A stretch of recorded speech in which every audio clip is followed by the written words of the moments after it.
And last but not least, boom. Hey, what's going on, ladies and gentlemen? It's your boy, JP Justice.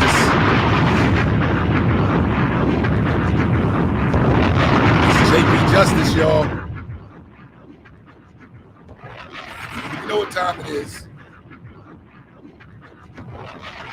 You know what time it is. Sunday. For the last year or so, man. For the last year or so, you know what this is, ladies and gentlemen. Each and every Sunday, we have been rocking. You hear me? Each and every Sunday, we have been rocking. So it is no secret what right now is, and I'm taking a few minutes to share. Do me a favor, ladies and gentlemen. Take a few minutes and share the post. The only way this can become successful is if you share the post. I need you to share the post. You hear me? I need you to share the post. So go and take a few minutes out. Let me go and get my post out. Let people know that the Black King's Table Talk is in full effect. That's the only way that this can happen, ladies and gentlemen. The only way that this can happen is if you share the post. Doesn't take nothing more than a click. You hear me? Doesn't take nothing more than a click. And I need you to click. For all the people that's tuned in and that will be tuning in to the audio on, what's that, Spotify, iHeart, Google, and all that kind of stuff. Thank y'all for tuning in. This is your boy, JP Justice. Each and every Sunday for the last year or so now, we have been going live with the Black King's Table Talk. What up, Davon? Hey, I would love for you to get in this. Today's going to be a great conversation. So if you want to get in, let me know. I'll send you the link. Let me know if you want to get in. I want to send you the link. Oh, we're going to have a good one today. And King Simon, I would love for you. I would love all my kings to come in if I can get you.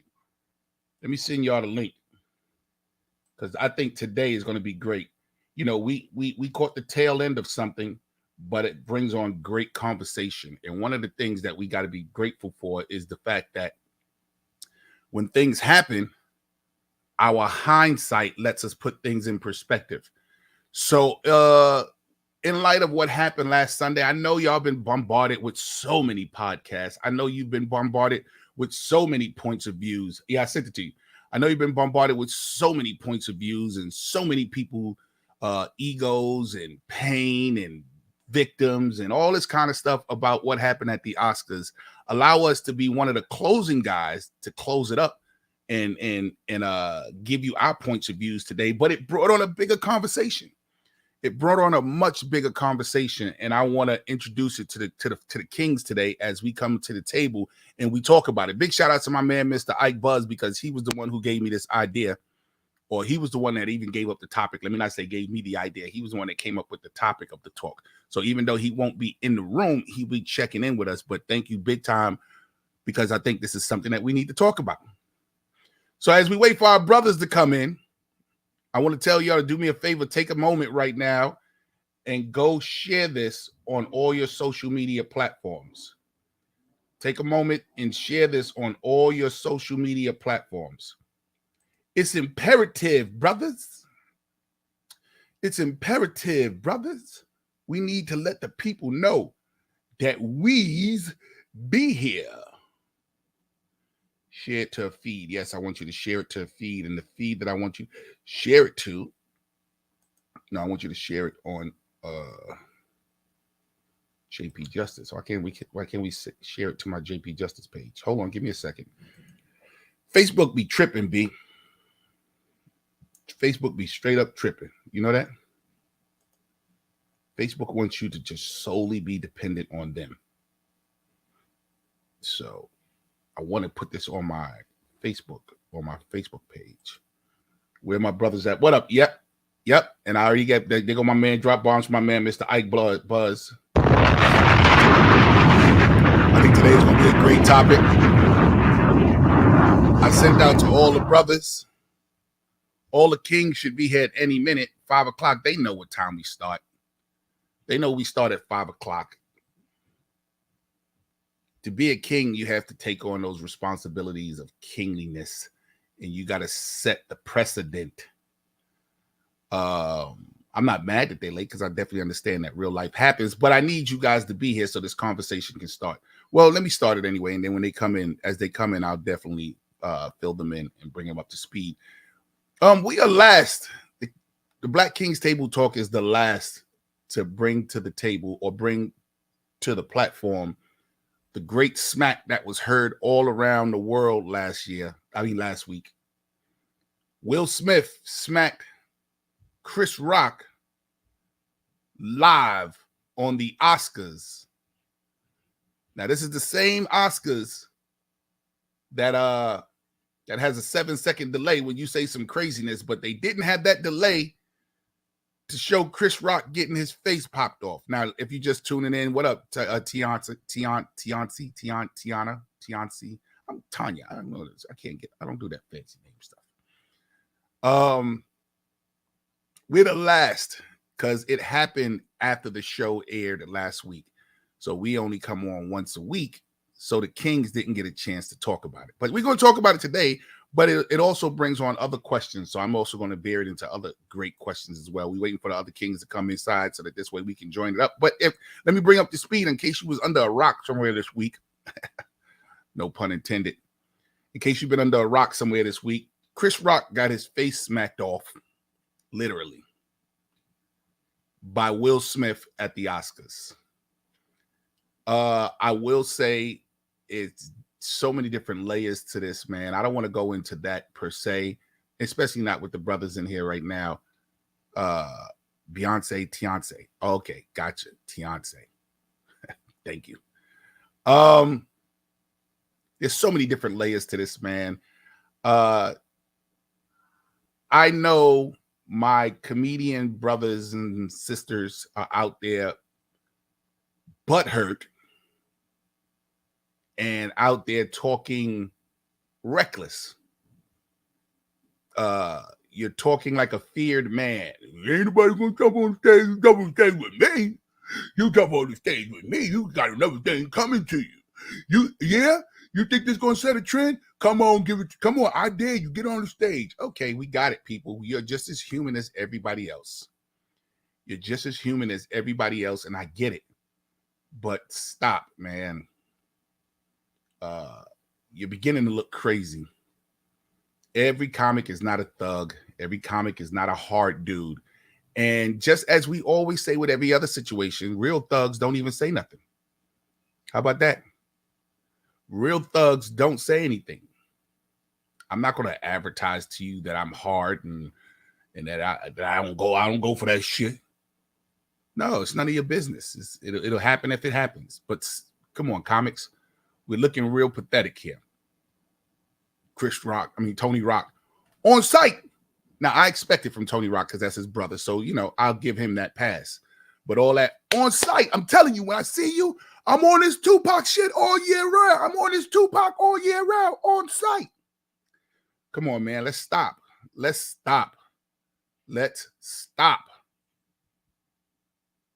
You hear me? Rough dudes don't have to tell you how rough they are. They just rough. I never heard nobody go, I'm going to punch you in the face. No, they punch you in the face. So let's stop. I don't condone the hit. Let's put that out there. I don't condone the hit. What up, brother? And he in his workout clothes. God damn it. I hate this guy. Is your mic on? I can't hear. Peace. So you can hear me? Yeah, I can hear you now. Yeah. So let's be very clear, ladies and gentlemen. I don't condone the hit, but we got to unpack it. You know what I'm saying? Bottom line, Will was wrong, and he should pay whatever consequences is the best. Is that the best way? Best way to say it? Consequences, repercussions, whatever. Consequences. Right. He must pay that. I'm not saying that he's above that. No, he shall pay that. But come on, people, let's unpack this, man. This man sparked out on society, and this is the same society that has been sparking at him since he started his hip-hop career. You know what I'm saying? Damn near 40 years now. This is the same society that constantly takes shots at him. Now, Chris Rock was definitely not the cause of, not the complete cause of him exploding like that. And he did not deserve to be smacked like that. But he got his little elements in this too. You know what I'm saying? Taking pot shots. What they call it? Pot shots. At every award ceremony, he got him at the Grammys. He got him at the Tonys, I think. He got him at the MTV Awards. He even got him at the Children's Choice Awards. Hold on for 1 second. Hey, Brown, I'm live on my show right now. Can you text me? I'm live on my show. Send him straight to voicemail next time. All right. Yeah. No, he got to give me a little cash, and I want to make sure he heard my voice. So that this way. Tell make sure you send that. Send that. Yeah, send that. Or I'm gonna have to Will Smith. My man Harlem Blue in the building. Yes. Oh man, y'all, what's good, y'all? What's going on, bro? How you doing? Let me share. Yeah. Take a moment to share. So, we're not going to sit here and not act like we don't know the whole elements. Now, once again, because I know how you are, people. I know how you are. You're going to come at me and you're not going to hear what I'm saying, and you're just going to hear what you need to hear so that this way it can fuel your anger. Hear me out. I do not condone the smack. You hear me saying this? So when people come at me, I'm going to go, did you hear the beginning?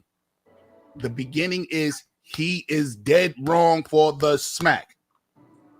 You know what's going to happen, right, Davon? People going to be like this. Yo, blah, blah, blah. I'm going to be like, did you hear the beginning of it? Did you hear the beginning? You know what I'm saying? So understand that. I am not telling you I'm like Will Smith deserved to smack him and he deserved to be smacked. No man is supposed to be. And tell you the truth, Will Packer needs to praise the ground that Chris walks on for maintaining black elegance in the light of such a harsh situation. People go, well, he ain't have it in him. He ain't no real fighter and blah, blah, blah. Whatever the case may be, he exuded great black excellence without escalating a situation that could have gotten immediately ugly. Yeah. So shout outs to Chris Rock for that. And I thank you, brother. I thank you. I may not agree with your comedy and I may not blah, blah, blah, blah, blah, blah. But that act right there held us up. And you're a king for that. You're a king. I don't want you to feel like you took that smack and you're a punk no, brother. How you handled that is how kings handle that. And I thank you. Now that we got some of the other kings in the building, I was just holding them off and letting them know what was going on, because we're the last, fellas. This joint actually has been 7 days in the making, and we have all done podcasts on other people's podcasts, but ours is the dead last because we come back on the Sunday.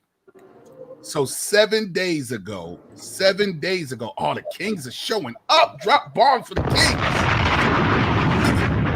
So 7 days ago, the smack heard around the world happened.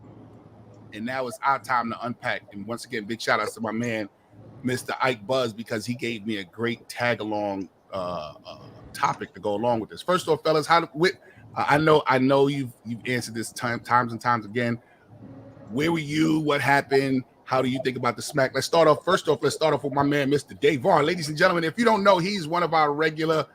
We love him here, and the ladies love him too. I'm gonna stop getting these little lady lovers on here. I gotta be the big fish, man. Why can't I be the big fish? Whenever Davon come on, I get little messages. Who is he? Oh, he's nice. And then D, I big you up. Oh, he's a motivational fitness guru guy. Go look at his page. He's great. Oh, I love him to death, man. I big it up. And then they love Blue. Every goddamn time Blue come on here, Blue, oh, hey, Blue, hi, Blue. Watch, when girls start coming in here, you're going to see blue hearts all on here. I got to go somewhere where they go, JP, you are sexy. But I'll share it. And my man Black Words is in the building, so we got a whole house full of kings. Davon, where was you last week? What was your thoughts, and what do you think? Yo, honestly, I wasn't even watching the Oscars. It wasn't until I got to the gym on Monday when people were like, I had to stay up watching the Oscars. My clients came in all tired. They was like, I have to stay up watching the Oscars. The smack heard around the world. So I didn't know what was going on. So I got all the secondhand information. I got to see all the highlight reels, all the IG feeds, all the IG stories and videos and memes and stuff like that. So, fellas, if you haven't watched it, I got the clip. If we want to watch it. Oh no, I've seen it. I've seen it millions of times. Oh, I've definitely seen it. Definitely seen it. Multiple different angles, all the reaction video like that. Yeah. You know what I'm saying? So, but back to what you said. I think that definitely with Chris Rock. I mean, definitely, it takes a lot of courage to just stand there and let somebody do that. You know what I'm saying? It takes a lot of poise. It takes a lot of black excellence, like you said. So definitely class act for that one. I've been seeing so many different things. Like you don't know how you would have felt if that was you in that circumstance. He was dealing with so many things. So I'm not here to judge, just like you said, and I don't condone hitting another person. But at the end of the day, everyone's gonna react how they're gonna react when something happens. Like you don't know how you're gonna react when something comes up. We can sit here and say, that wouldn't have been me, or he wouldn't have done that if that was somebody else. But that's what he did at the end of the day. That's hindsight, and that's looking at somebody else. I see people, listen to me, bro. I see people panic on Family Feud at that 20 seconds last questionnaire. So you just never know what people are going to do in the panic. So, very true. So, all right. So definitely, then we're going to come in order as people came in the room. So next up, my man, Mr. Harlem Blue. Blue is in the building. Blue, we've been talking about this all week, but let the people here at Black Table Talk know how you feel. Where were you, and what do you think? Well, I'm gonna tell y'all like this, man. I mean, I get it. We all here, and somebody's gonna have a different opinion. But like, first off, I was here in my house, chilling, in bed with my wife, and the text comes across. You know what I'm saying? And I'm like, my wife was like, "Will Smith smacked Chris Rock," and I'm thinking it's a joke. When I first heard it, I thought it was a joke. Then I picked up my phone. I naturally go to YouTube looking for videos and shit like that. And I'm like, okay, that looked like somebody really got smacked, but did that really fucking happen? Is this shit a joke? You know what I'm saying? And then later on, you see the whole, keep my wife's name out your fucking mouth. Nigga, this was real. This was real. N-bombs. Oh, sorry. Especially with a topic like this, man. We trying to bring that Chris Rock black elegance here. Oh, I'm not. I'm going to let you know right now. I am not bringing that Chris Rock black elegance. Don't even ask me to. Well, as far as I'm concerned, I do not like this hoe.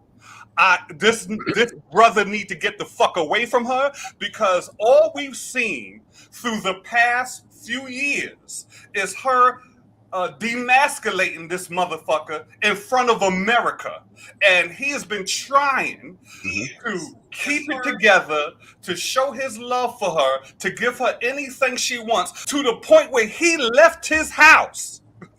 He left his house, and this chick brought another man in her house and was fucking him in the house that your husband bought you. Man, I ain't got no respect for this bitch. I'm sorry. Yes, I said B. Yes, I said it. I ain't taking it back. I'm sorry, my kings. I'm sorry, my kings, but that's how I feel. No B and N bombs. We are trying to really come across with this topic. And if we slip, then what good is our word? If you've never contained yourself, today is the day you need to contain yourself. We are really unpacking a sensitive situation in our community, and if we slipping, then they're not going to take our word for it. We're going to keep going. Hold on. We're going to keep going. Entering the room, ladies and gentlemen, one of the kings. Yes, ladies and gentlemen, feel free. Come over to Facebook, JP Justice, Black Kings Table Talk on Facebook, and you can see everybody here. The room is full, and I'm expecting a couple of more people. The room is full. We are unpacking 7 days later, and we got some other things to talk about. But in the room, ladies and gentlemen, I don't know how to begin his accolades. UMC's great hip hop foundation, ladies and gentlemen, moved on to NY Oil. But despite all of that, he is one of our kings, one of our original kings. He is in the building today. Shout out to my man, Mr. Cool Kim. Cool Kim, what's up, fella? Ain't nothing, man. How y'all feeling, cats? Talk to me. Unpack it. What happened? All right. Well, let me say that to date, I still haven't actually seen the video in its entirety from beginning to end. I try my best to avoid it because it just wasn't one of those things that I wanted to see. You know what I mean? But of course, in the course of just being on social media, just trying to do what I do, everybody else is posting it. So I've seen the smack, the clip of the smack. I've seen the get my wife's name out your mouth. I've seen, I've heard the joke, just not in the entirety and sequence. And I even seen, a little clip of somebody's cell phone video of it, which showed a different angle. Yeah. And I'm gonna tell you, it's just sad. You know what I'm saying? It's whack. It's corny. It's not any of the good things that people are trying to make it sound like it is. It's not him protecting his wife. It's not him stepping the boy business. It's not, there's no right person here, because Chris Rock has been taking shots at Jada for some time, like, you know what I mean? And, I know, if nothing else, from 2016 Oscars, when she boycotted the Oscars on the strength that Will Smith wasn't getting nominated for whatever he did at that time. Unconscious? It was unconscious. The movie was Concussion. Concussion, yeah. I know it was something with knockout. Oh, yeah, I wasn't sure what, but I know she was, promoting that boycott the Oscars so white type of thing. And so, and he dragged it because she, in her video, where she said that they weren't and why they weren't, she shouted Chris Rock out on some love, like, yo, Chris, I know you're doing your thing. I know you're going to be representing, and I can't think of anybody better to do it. So do your thing, show them how you do it. Love is love.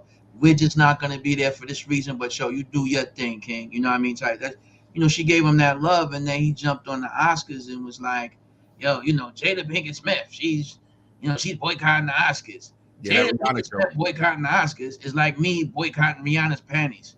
I wasn't invited. It's like, yeah, my man, like, you didn't have to do that, son. Like, you didn't have to do that, son. Like, yeah, you didn't have to do that, son. Like, that was corny, and that was like, if I was Will Smith, or if I was on that Will Smith energy that was on the night he smacked him, that'd have been the night I'd have smacked him, when I'd have seen him on the strength of that. Like, that would have been where I'd have seen him on some, yo, my man, I'm gonna see you behind that, cause, yo, my wife was holding me steady.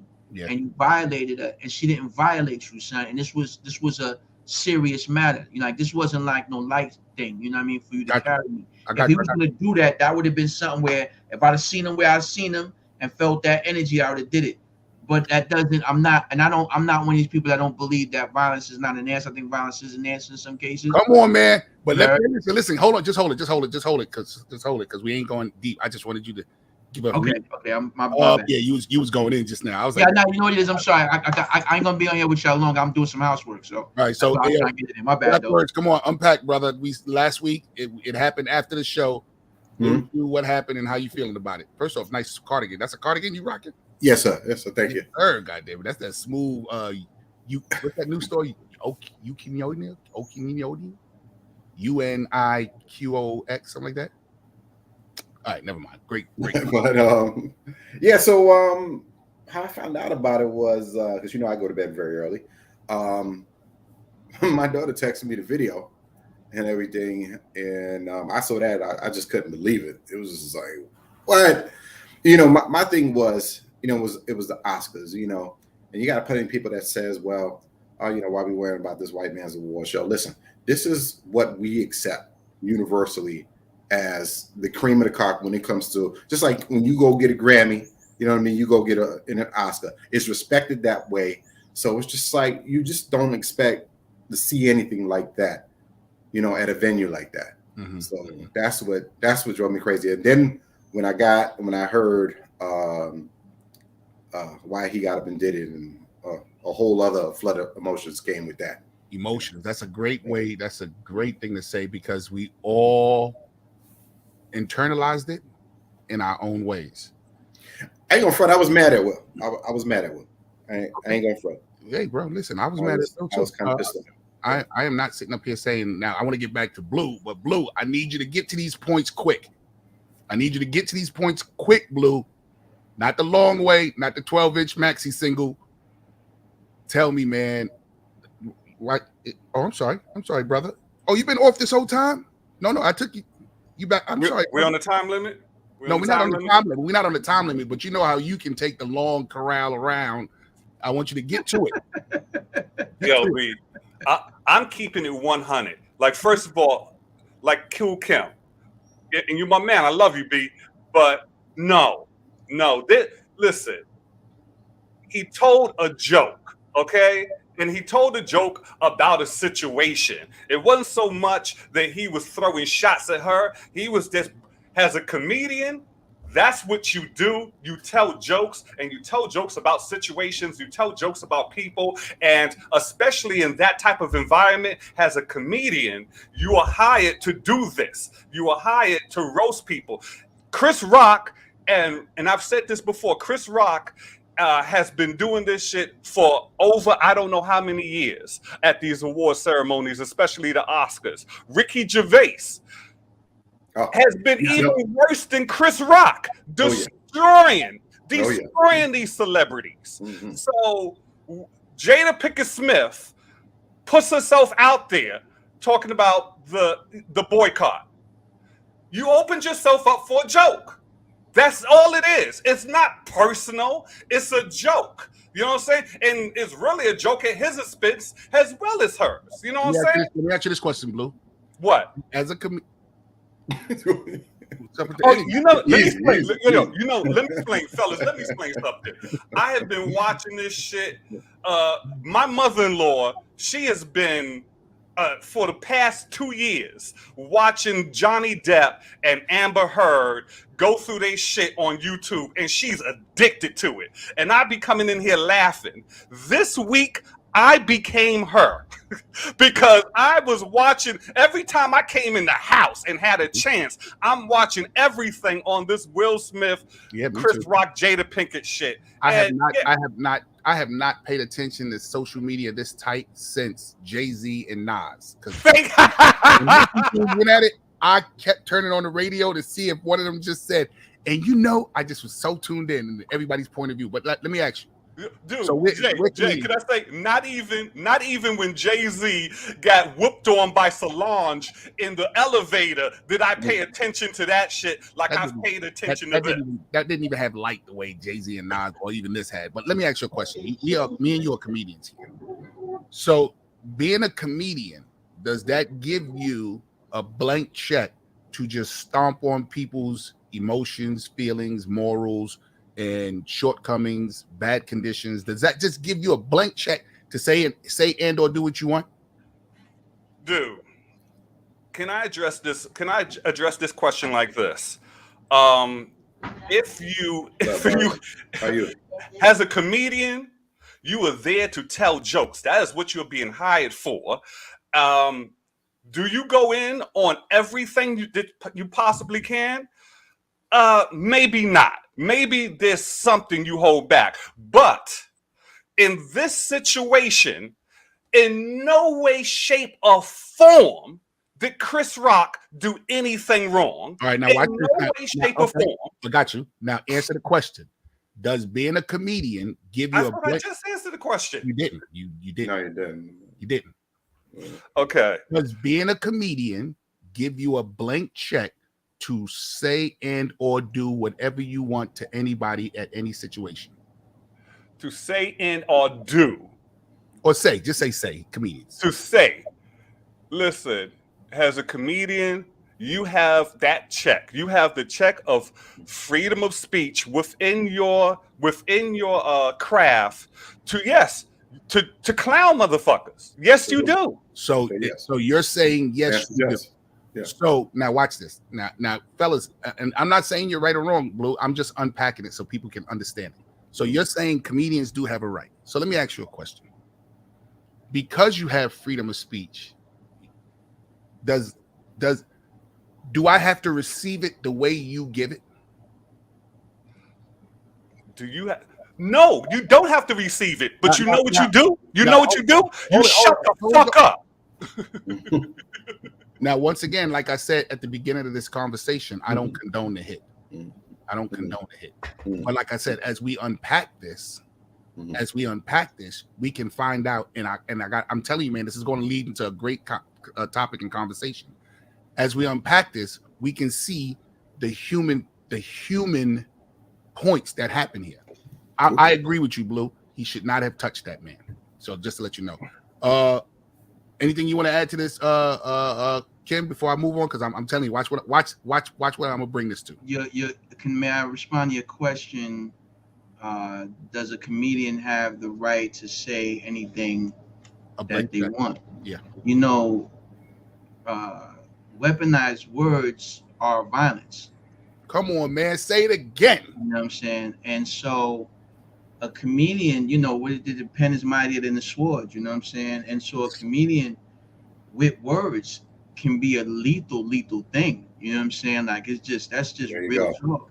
Y'all killing me with this bullshit. Right there. Y'all really killing me with this. You know, if somebody have the power, there's people that, you know, you could go into a comedy club or watch a comedy show and be at the brink of sadness and despair, and a comedian can bring you so much laughter and joy that you could, you know, bring you back from the brink. You know, a comedian can also humiliate, embarrass you, and subjugate you to such verbal abuse with the skill, because that's what we know from snapping. How many times you grew up snapping and somebody got sent upstairs, and you don't know how bad they cried when they got. Because I personally sent plenty of folks upstairs, you know, snapping on them. That was, you know, that was a gauntlet. Now, and I think that sometimes comedians confuse being a comedian with snapping, or being human, you know, or just being a bully. And I think that you know, what if you got like a really good battle rap or something like that, and they write a whole rhyme where that about Chris Rock, and they talk about how soft he is and how he used to get booked out at all the comedy clubs and catch you smack him around, and he got robbed in Brooklyn, and he was scared for his life, and he got to go see therapy, and he just bodying him on the track, and now this track is worldwide, and people laughing at boy whenever they see him and all of this type of stuff. Yo, that's like, yo, son, like, yo, my man, I mean, you got to write the rhyme. MT can write what they want to write. You got to write the rhyme that. But dad, go on, my man. Like, yo, well, you know, like, what did I do to you, son? Like, this is antagonistic. There's not humor there. There's animosity. I feel like, you feel me? Now let me say this now, and I got to give shout outs to Earthquake, because Earthquake said the most incredible thing that made me be quiet about the situation. Now, when you come to a sanctuary of comedy, a place where you know comedy is there, that element exists. So at that place, you cannot be mad, because if you didn't want to be in the space of comedy, don't come to the room. Don't come to the show.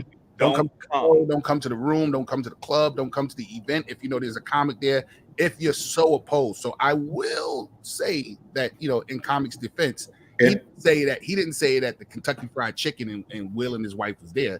He said it in a home where they hired him to do what he do. And well, hold on. There's a distinction here that got to be considered. That was not a comedy venue. But no, hold up. Wait a minute.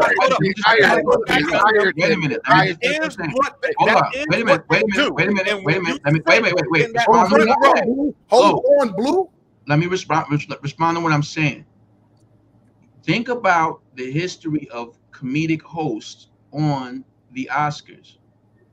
Years ago, the comedic host did a set similar to what you would expect to see on Johnny Carson, on David Letterman, a very generic type of tongue-in-cheek, you see what I'm saying? Then you got more edgy comedians going there, and then it started becoming, some of them started integrating that roast sort of thing in there. The Ricky Gervais, the Chris Rocks of the world, they started doing that. But those things left people sort of like, whoa, like taken aback a little bit, because that wasn't necessarily what the comedian host was meant to do. It was meant to give a comedic element to the hosting process, not to smooth get up there and violate cats. In some cases, was the biggest night of their night. Okay, hold on, Blue. Go ahead, Blue, because I want to add in. Go ahead, Blue. First of all, let me tell you something. You know my resume. If you hired me this is what you know I'm doing. If you hired me, I'm gonna say it again. If But I you didn't know hire you, my I'm in the resume audience. and you hired me, and on top of that, not only did you hire me, you know what I'm saying? I didn't hire you. I'm in the audience. I didn't hire you. Will. No. Not Will. Right. The No, but I'm academy. saying, but I didn't hire you.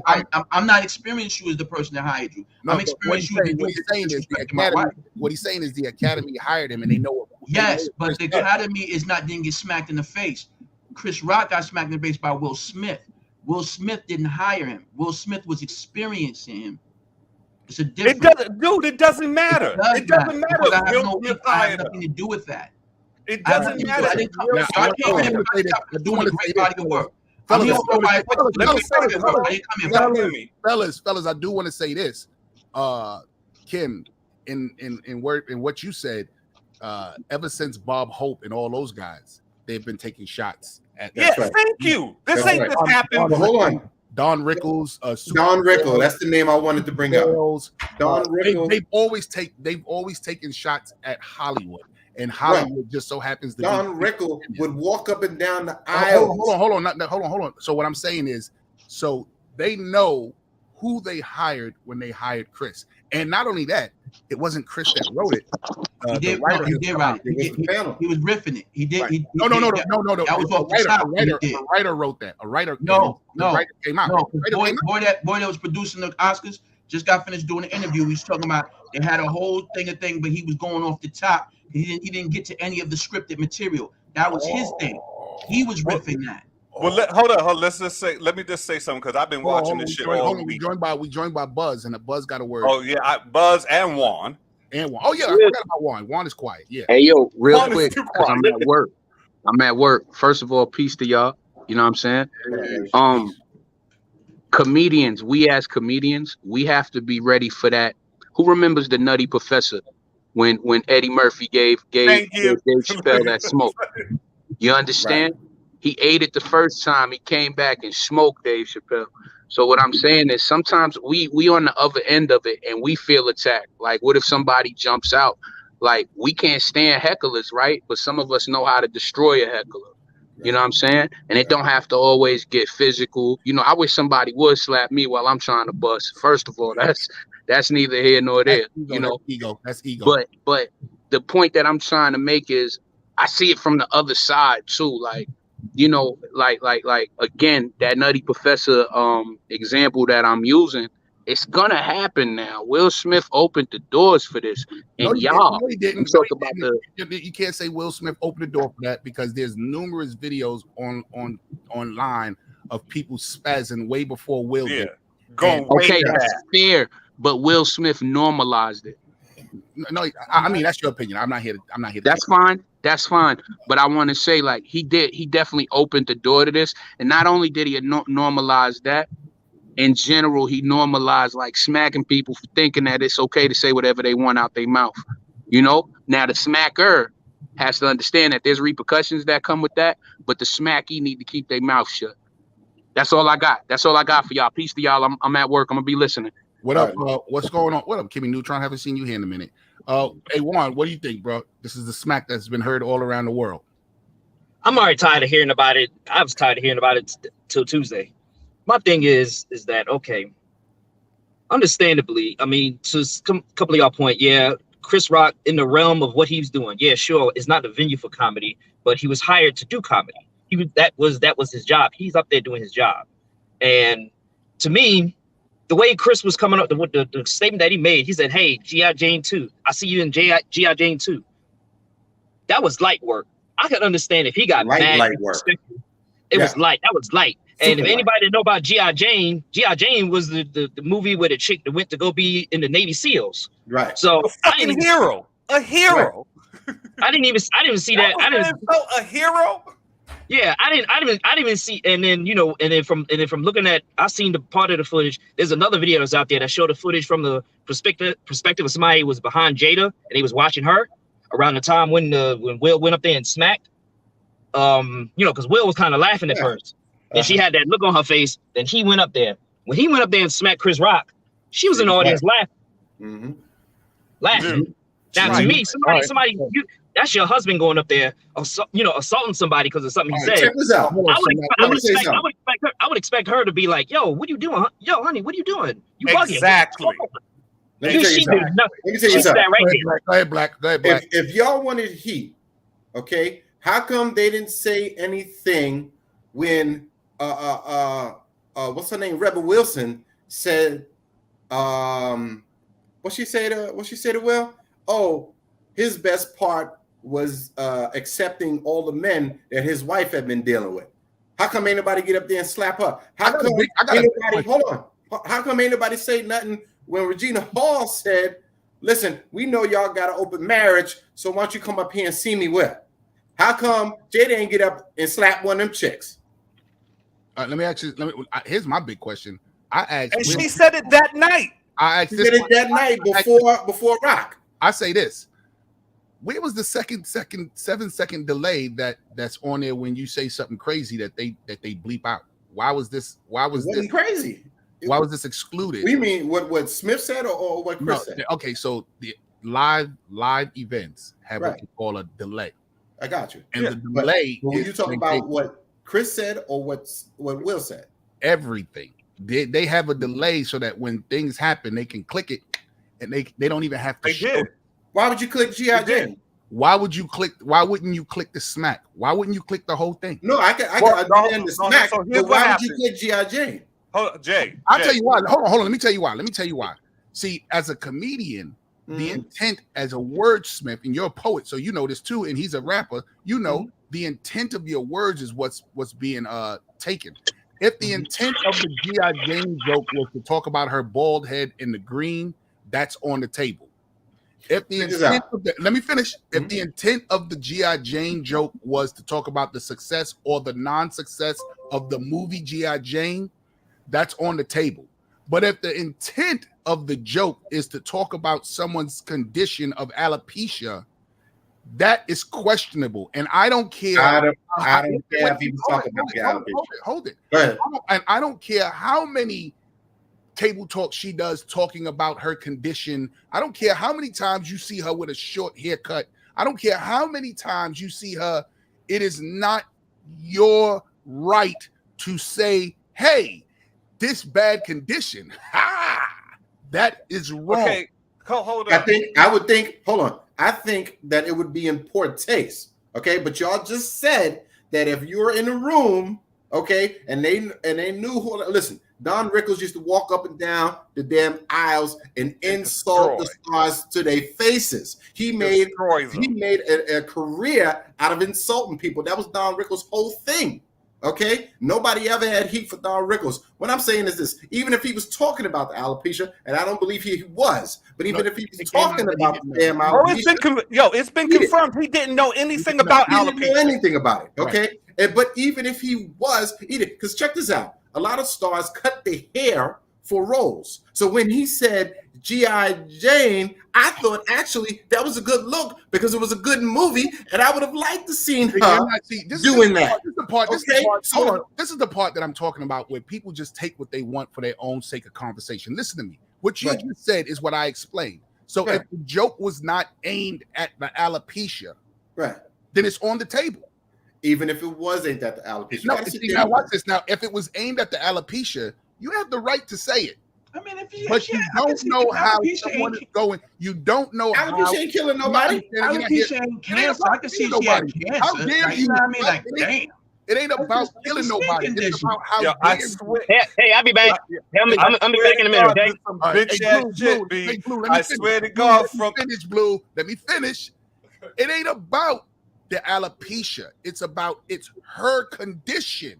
So you don't have the right. You can say, because freedom of speech say you can say, but like you said, bad taste and bad taste, and someone may get offended. Now that's what I'm saying. Bottom line, Will shouldn't have done it. But what I am saying is that if that was that part of that riffing part that you was doing, you teetered the line and tipped over on the other side.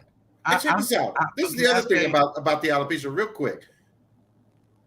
Women have been cutting off. I don't know if y'all noticed, but women have been cutting off their hair as of recent, and I'm not sure what it is. That have to do with anything, Black. Listen to what I'm saying. Let me finish my point. women have been cutting off their hair. I don't know if it's a style. Sanaa Lathan cut it Sanaa Lathan, thank you. What's her name? Cut it off. The comedian. Tasha Smith. Tasha Smith's sister. They cut off their hair. I Solange. thought it was a trend.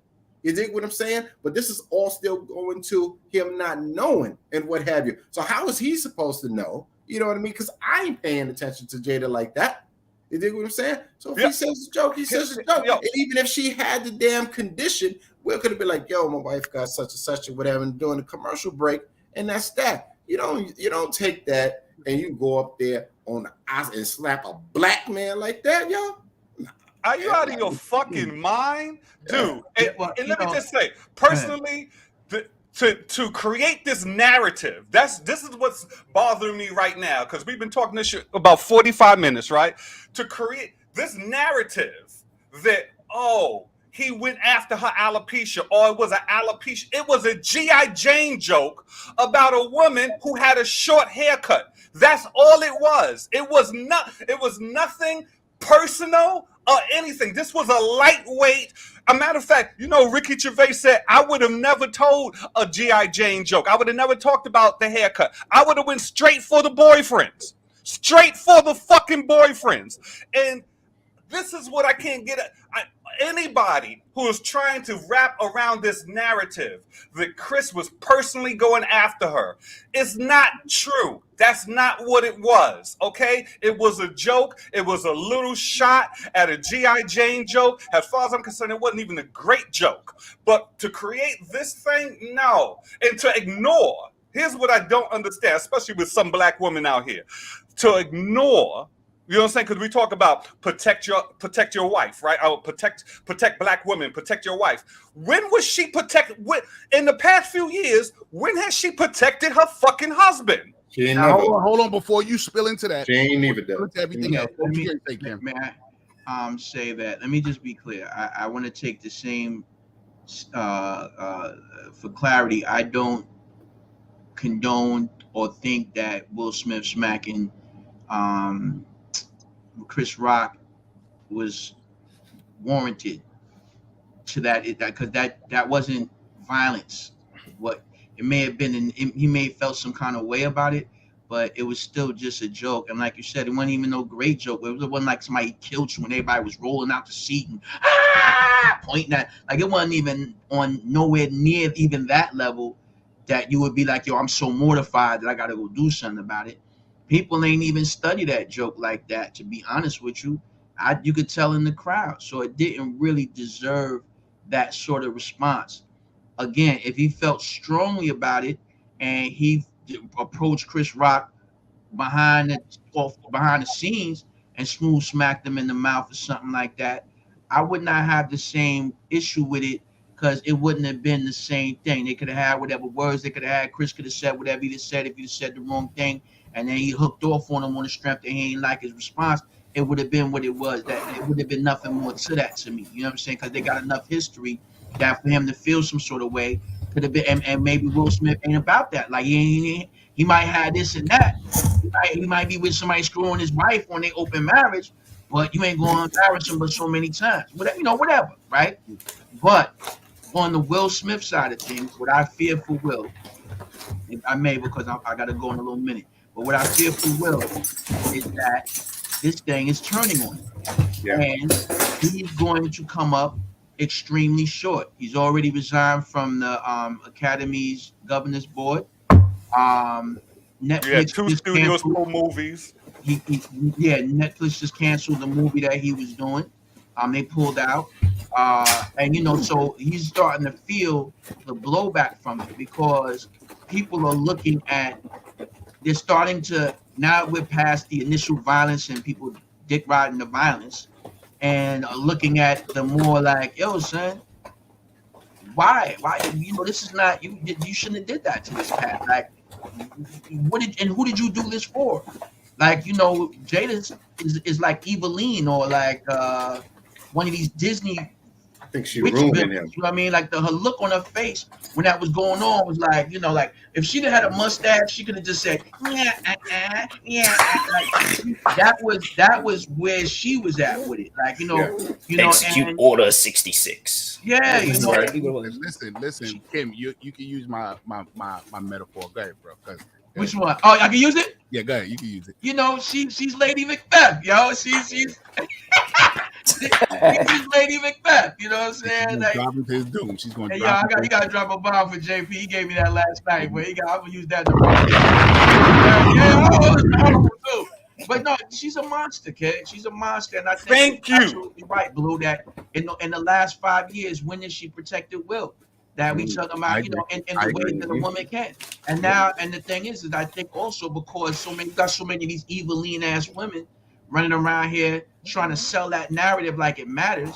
And it's like, yo, sister, you don't want nobody to honor your wife and everything. What you really want is you want to be able to do that kind of outrageous crap and get away with it and be able to be I asked this question. This is the question that I had asked immediately, brother. Unfortunately, I'm unable to get I'm under the weather, so Amir can't make it this week. So we definitely shout outs to Amir. I say this, ladies, and all the ladies that jumped to that. What up, Empress? And all those ladies that jumped to that. He defended me, and he defended Will. I mean, he defended Jada, his wife, his queen, blah blah blah. I got you. Now here's my question. I want you to keep that same energy when that toxic male energy that Will executed at the what's the name doesn't work for you. Backfires on you. And it backfires on you because this was toxic male energy. Misplaced toxic male energy.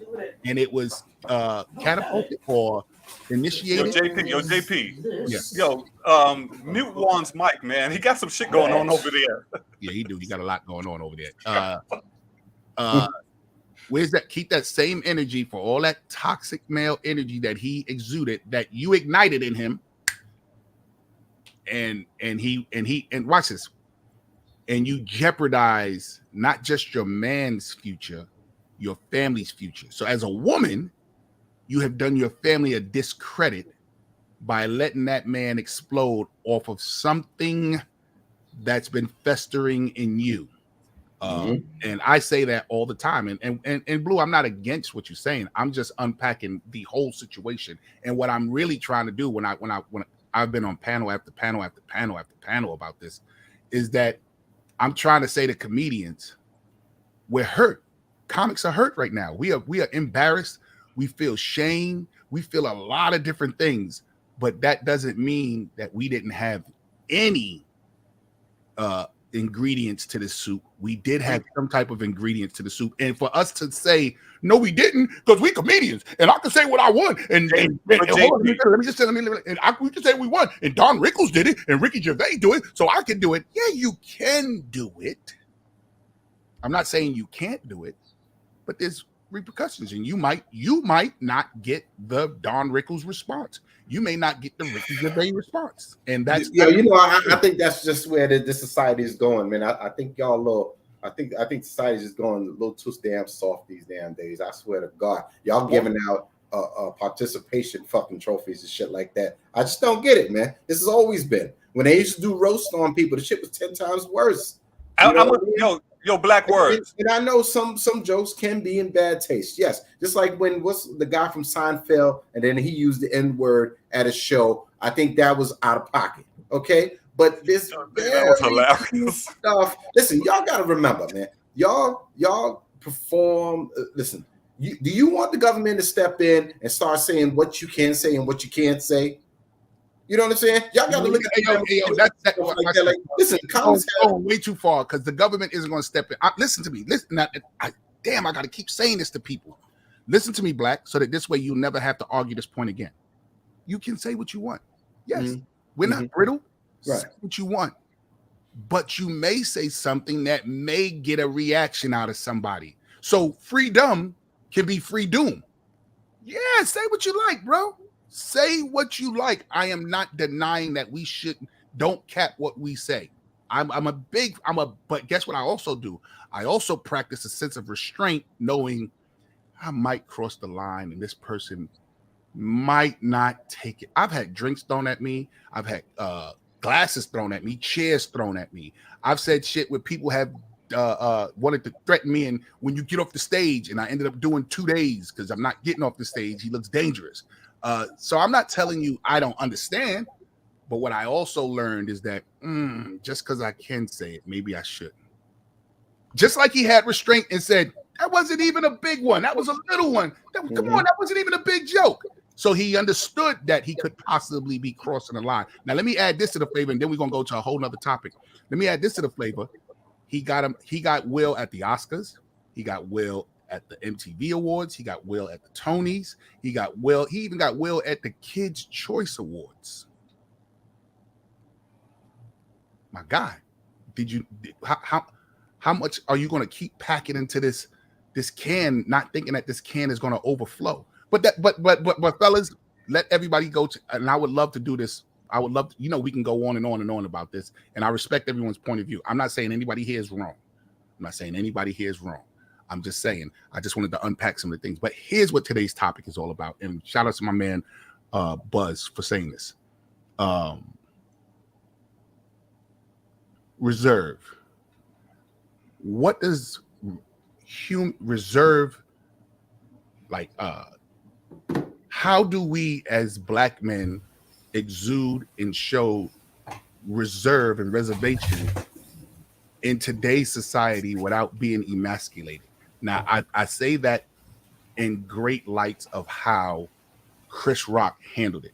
He showed such great elegance and Black elegance in holding back and not escalating this.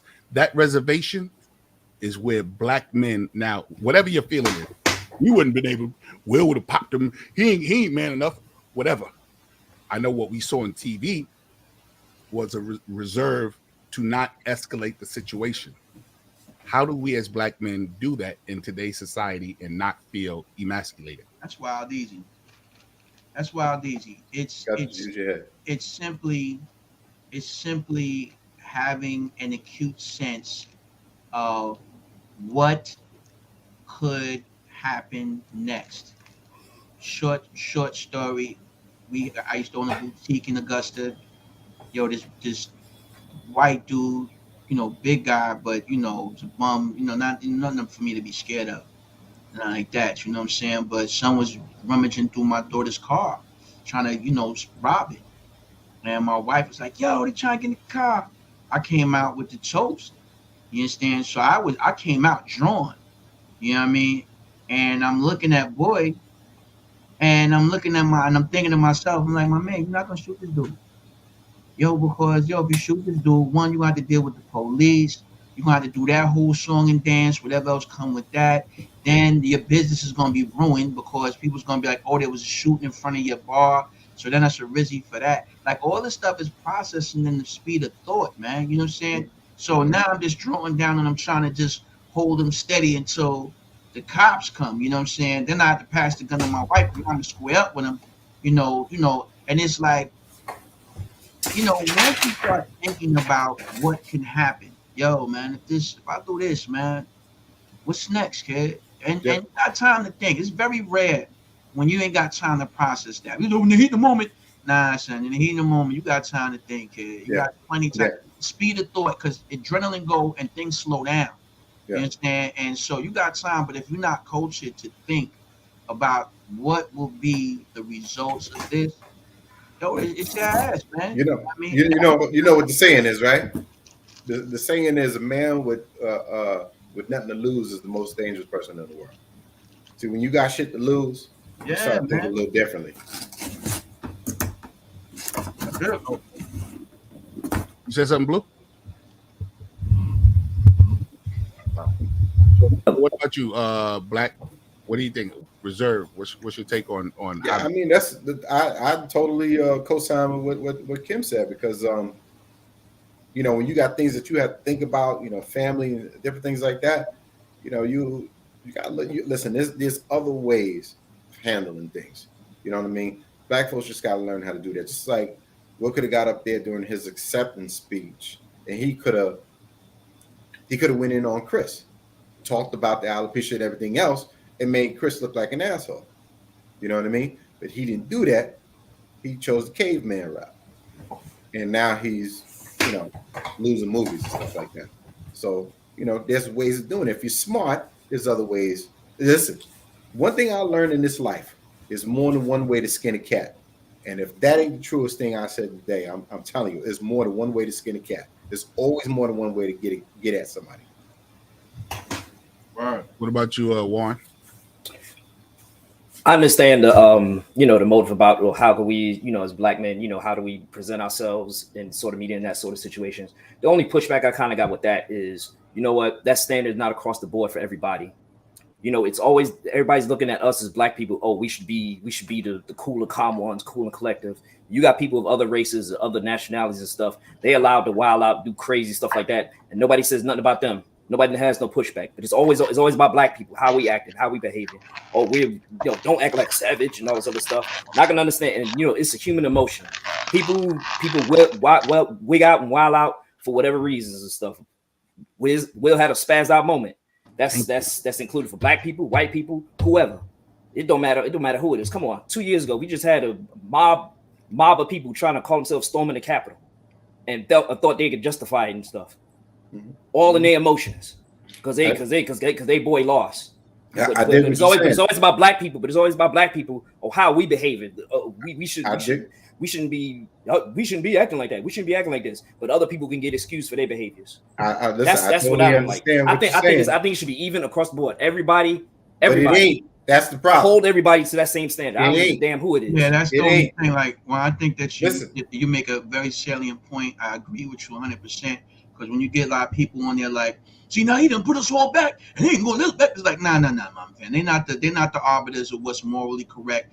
Right. But meanwhile, while Will smacking Chris in the mouth, they're bombing Sudan right now. While Ukrainians is over there calling themselves in the war, they got time to be racist and keep black students off the bus. These dudes is the highest perpetuators of violence. Understood, heard, and copied. But what I'm saying is that where we exist in this reality, right? Right. That it's not a matter of for the benefit or for whatever of white people or anything like that or any other race.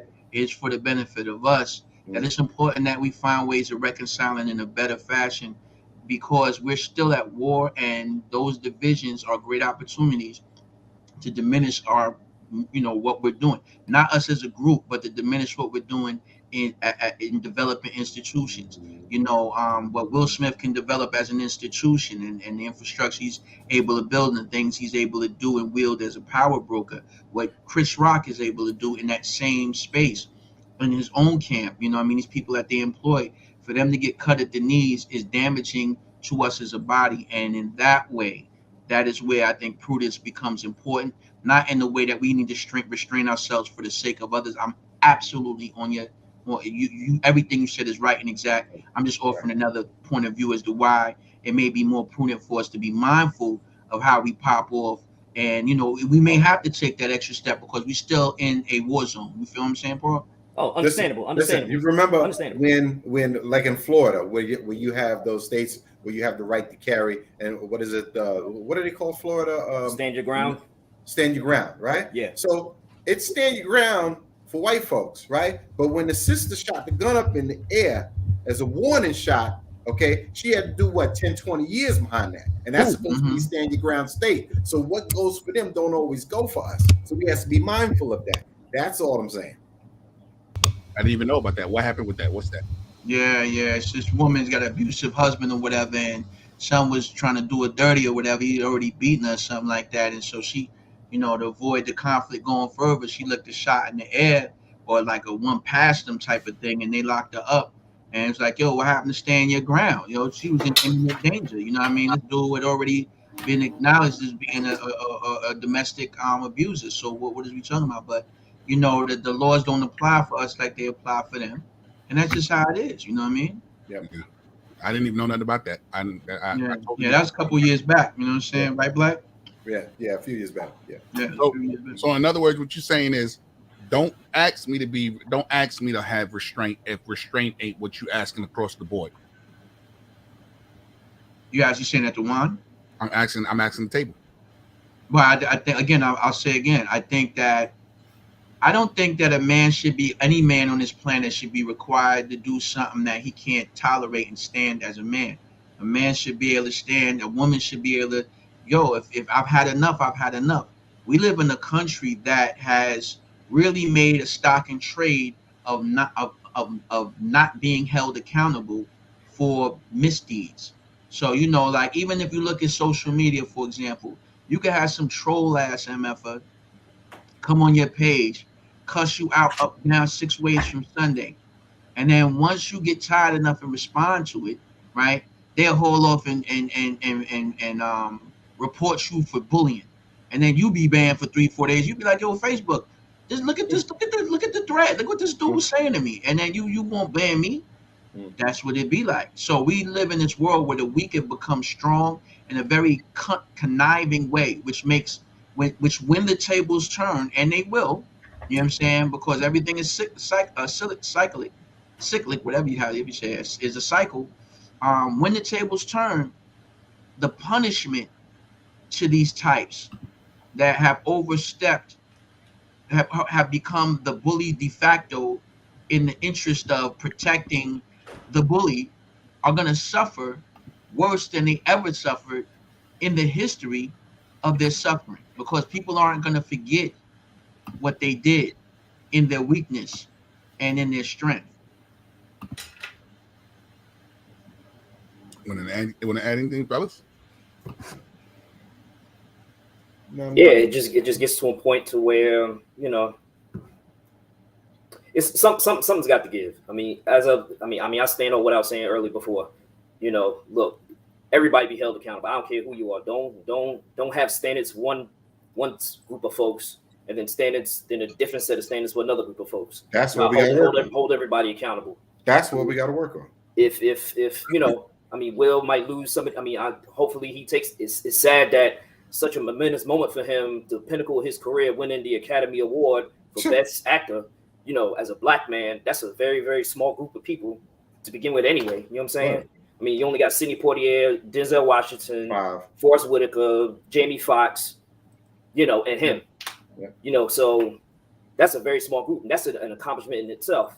And for him being in the movies industry as long as he's been in, as far as, putting it down on the music side and going into movies, I mean, this is the guy that held it down for 19 summers. Summer blockbusters, and win the Academy Award for Best Actor. It's sad that this moment overshadowed that. Like the Academy Award thing was an afterthought. Him winning that was an afterthought. So I don't think it's gonna hurt him financially. I mean, he's set. He's good. Whatever the value for life.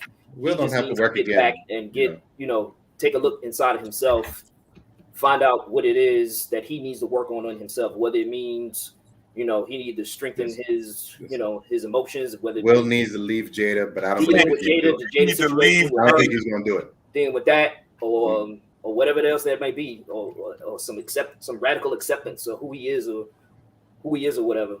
Go from there and then just build it and move on. I mean, he'll come back from this. Everybody does eventually. Hold on, real quick. Hold on, real quick. Hold on. Hey, Dan L., the name of this show is called The Black Kings Table Talk, and this is where Black Kings come and we sit down and talk.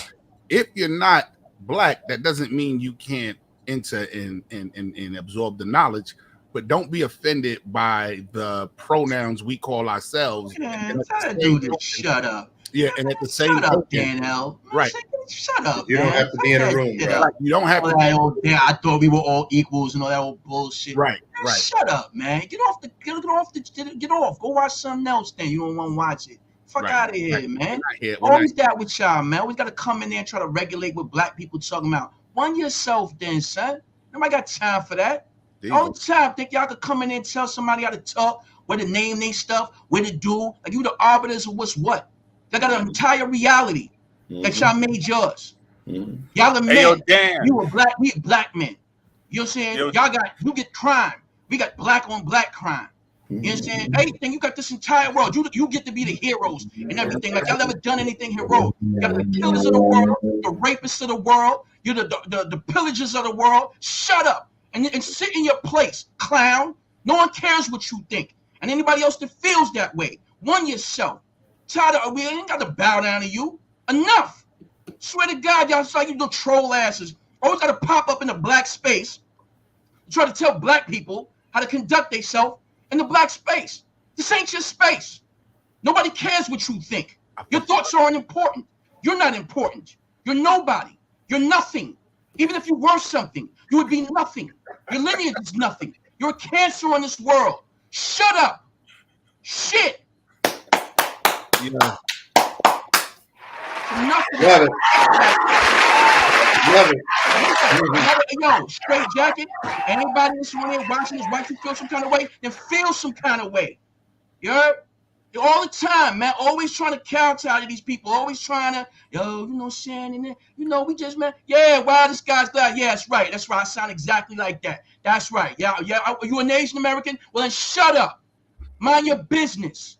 Y'all the worst racists in the world, too. Aren't they? Low-life sons of bastards, lollicons, everything you watch come from there. You're copycat motherfucker. All y'all do is you copy everything black. Then you jump around there, you love it. But you mistreat motherfuckers like unbelievable. Fuck out of here. There you go. I got something for anybody. What's up? Yeah, I am a black supremacist. Word bond. Yes, that's exactly what I am. I'm gonna be that. Stupid ass. Cornball. Tired of that shit, man. Enough of it. Yo, word is bond. Black people listening, watching. I see y'all throwing up, you know, whatever. Yo, stop kowtowing to these people. Stop trying to talk to them and get them deference or get them a voice like their point of view matter. Their point of view don't matter. If you are allowed in this space, know your place. There you go. It's the same way as we come in your space, we know how to conduct ourselves. We haven't learned how to conduct ourselves because we've been brought to this damn country. There you go. Y'all want to come in our space and all of a sudden you want it to be the way you want it to be. But if we was in Japan right now, you know how they would. Yo, if you was in Japan right now and you sat down in the train, the entire train was called ghosting. They would move away from you and not sit at you. They don't want to be near no black foreigner. Come on now. If you right now, if you was try everything in their power to look white and white. You know, in an internment camp right now. Yep. You know what I'm saying? All of this, everything they do, they always copy us. They always want to be like us, but they can't stand us. You know what I'm saying? We ain't forgetting how you mistreated our women in them damn stores. You know, killed what black girl for man. Hold on. Let me add this to it. Do not try to separate us by saying, I hope the rest of you black guys are as evil as him. We all take the same stance. That's what you try to do. You try to separate us and go, hey, you gonna act like him? What he's saying, I back 100%. This isn't your space. And if you're here, feel gifted that you can hear from the inside point of view how we feel. Stop trying to give your point of view. He came in wanting that smoke. Right, exactly. He came in wanting that smoke because he had the opportunity to sit down and dialogue and talk and ask questions. He could have came into this on any type of vibration. He ain't on that vibration. Yeah. So I'm not even gonna try to engage you like you deserve any deference. I'm gonna meet you where you at because I'll be with that. I like arguing. I'm with that. I'm with arguing, I'm with fighting, and I'm with that gunplay. I'm with all of that. Straight jacket. I'm not fucking around. I don't have no problem with none of that. All right, hey Kim, let's grab it back. Thank you for that. First off, I want to say thank you for that because they need to know. But Blue, what was you about to say, bro? You about to say something? I don't remember. I honestly don't remember what I was about to say. Yeah. Listen, do not even pay attention to him in the comments. Hey, Ballhead, yes, sir. Ballhead, I know you're one who definitely speaks the truth. What you're witnessing now, people on Instagram, this is called the Black Kings Table Talk. We got a lot of new people this week. This is Barbershop Talk live on social media, and we're joined by some great fellas in here. Denny Mo, the views and no, these are my views too. Listen. He said the views expressed. Cool Kim speaks for me. I don't know if he speaks. I'm not going to say he speaks for everybody else, but he speaks for me, and he speaks for how I feel about the situation. So thank you so much. Hey, you guys are truth talkers. Ballhead, I know you to be one to tell the truth in all your comments. Come over to Black Kings Table Talk. Let me send you the link because I would love to have you in here too. We're talking about black restraint. That's right. Black Kings is Sucker Free Sunday, okay? Come on, I like that. Black, say it again. Out the window, right? Black Kings, say it again. Sucker Free Sunday. All right. Yeah. Hold on. Yeah, our topic just went right out the fucking window. We ain't even talking about restraint. And Cool Kim just threw it out the window. Fuck restraint. Tell us. See, but that's the thing. Like that's a little different. Where is the restraint? When should we have restraint? Should we be restrained? Like, should we have is the restraint should that be relegated and delegated to how we engage each other? I believe so. I think that's where we need to definitely be restrained. Should it be a restraint when we dealing with others, invading our spaces and trying to delegate and tell us what we can and cannot do, and try to encroach on our personal freedoms and rights, the privileges that we fought and died for all these years? Hell the fuck no. And what they're benefiting from. Word is bond. Nah, I don't restrain for no. Let me ask you a question. Did they restrain? Are they restraining in Sudan right now, dropping bombs and drone strikes on civilians? Did they restrain in Iran? You know what I'm saying? When they tore that up, because Iraq, when they tore that up, because they thinking that 9/11, it wasn't even Iran, it was Saudi Arabia. Are they showing restraint in what they trying to do in Africa and take over all the resources over there? About that? Did they restrain when George Floyd was laying on the floor with that white man knee on his neck and that Asian man holding the crowd back? You heard? Talking about I can't breathe. And then he called out his mother right before he died and pissed himself on the concrete. Where was the restraint then? You heard? Fuck they restraint. Come on, man. God. Yeah. Bro, yeah. I love it. Listen, the restraint we have to show is amongst one another. And when we see a brother walking up and down the street, we need to look at that brother and stop the fucking mean mugging. And when I see the brother, I'll be like, all right, brother, how you doing? I say what's up. I ask him how he's doing, and I let him know he ain't got nothing to worry about when it comes to me. You know what I'm saying? I try to do it with my sisters, but I try to do it with sisters too. You know what I'm saying? Let them know, hey, what's up? We all one. You know what I mean? Especially when we're in a space where there's not that many of us. You know what I mean? I see another black person, I like to acknowledge them, say what's up, like, yo. You know what I'm saying? Yeah. Because when they come here, that's exactly what they're doing. The reason why they pull together in these little communities and shit like that is because they're from a place, and now they're here, and now they pulling together, and they're pulling their resources and shit like that, and they're recognizing each other as a people. But we need to do that. You know what I mean? Mm-hmm. There we go. Oh, god damn. I'm gonna come back to this, but just for a breather, so that we can have a breather and have a little laugh moment. Every week we doing this new thing. What up? All the people on Instagram. We got a whole bunch of people coming in on Instagram. Thank you so much. Listen, just to break the monotony so that this way we can come back and think about these topics. We've been doing this thing called the wet spot with my man, Mr. Black Words. Black Words, what you got, man? Break this for me real quick. Man, the Will and Jada thing is the wet spot to me, if you ask me, man. That took up all laying in the damn wet spot, man, because I look at it like this, man. I just don't. What I don't like about that whole thing is that, you know, a lot of women, they like to say that, you know, they're not protected. Let me tell you something. 86% of us are married to black women, okay? And we are all possessive and protective of our women in our family. And I resent when I hear them say that they don't feel like they're protected. Why do you Tiffany Haddish on the red carpet talking about to the utmost, but you must respect and protect us as well.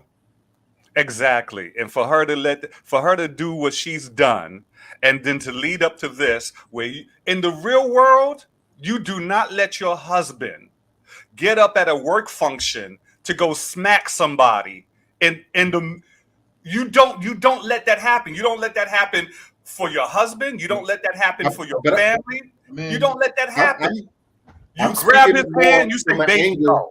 I'm speaking more of from an angle of black unity. You know what I'm saying? We got folks out there that y'all know I'm out here dating and stuff like that. Folks need to get on the level. You know what I'm saying? And treat each other with respect. Stop walking around here with this air of entitlement, because we are not entitled to a damn thing. You know, you're not the prize. I am not the prize.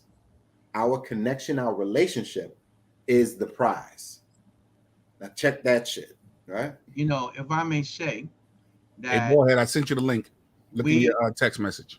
We need to, we got to get some fundamental understandings of things and stop trending everything that we engage in, right? And so we're trending, protect black women and all that kind of stuff. All right. So to that end, here's the thing that we got to start understanding what protection means. The first phase of protection requires respect. You heard? The second phase of it requires obedience. The third phase is prevention. And then there's protection. Protection is generally done with imminent danger. You understand? But if you don't respect me or I don't respect you, right? Now you notice I'm not saying respect, obedience, prevention, protection, and I'm saying it as a male thing. I'm saying this is what protection entails, because I just got finished going on a little self-tour that I did from Augusta to New Jersey. It took me about 14 days of going in different towns and stuff and hanging out with my fans and stuff like that, and just kicking my fam and all like that, and kicking it and just really just making connections. And in some cases, some of the connections I made were with females. And my wife said to me, yo, honey, listen, you know what I'm saying? I know these is cool people and all like that. So I need you to be very mindful. Like, don't let these people come to your hotel. You know what I'm saying? It ain't even no, I'm worried about you sleeping with somebody. I'm worried about what that woman got to do is leave that hotel and act like X, Y, and Z happened, and everything you work for is down the drain. What is that? That's prevention. That's protection. That's protection. Yes. And if I didn't respect that, if I don't obey, then now my wife got to stand next to me while I'm sitting up there fielding all these disrespectful things coming at me. Yo, that was powerful. Somebody said something about me that it's going to take a whole lot of work to reconcile this. This ounce of prevention is worth a pound. Come on now. Of cure, right? So if sisters want to be protected, one, they got to also understand that everybody's not entitled to protection from everybody.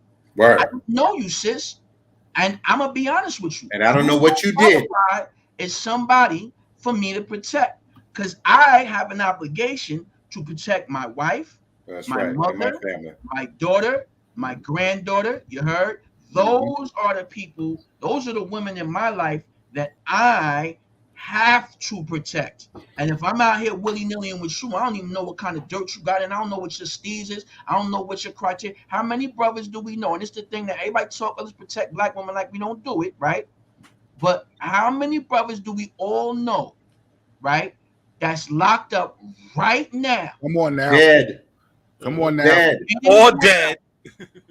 Behind their sister or their girl or their mama or their cousin, and 9 times out of 10, it was a slight. It was something that somebody was doing too much talking.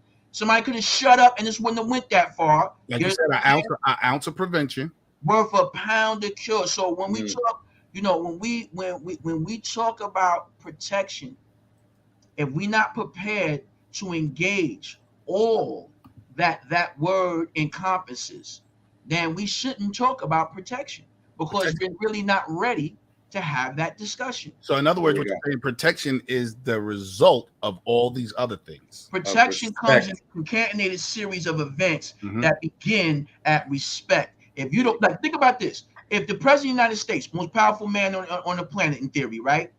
This man is running shit. But check it out. When the CIA or whoever, or FBI, whoever's watching the Secret Service, when the Secret Service need him to move from A to B, he got to move from A to B. They know I'm the president. Get your ass in the bunker. Ain't nobody got time for that. That's right. When you hire security, real security, because you get to that level of fame, that's what it is. That security sitting down with you like, this is what you need to be doing. Not what you ain't gonna tell them what you're gonna do.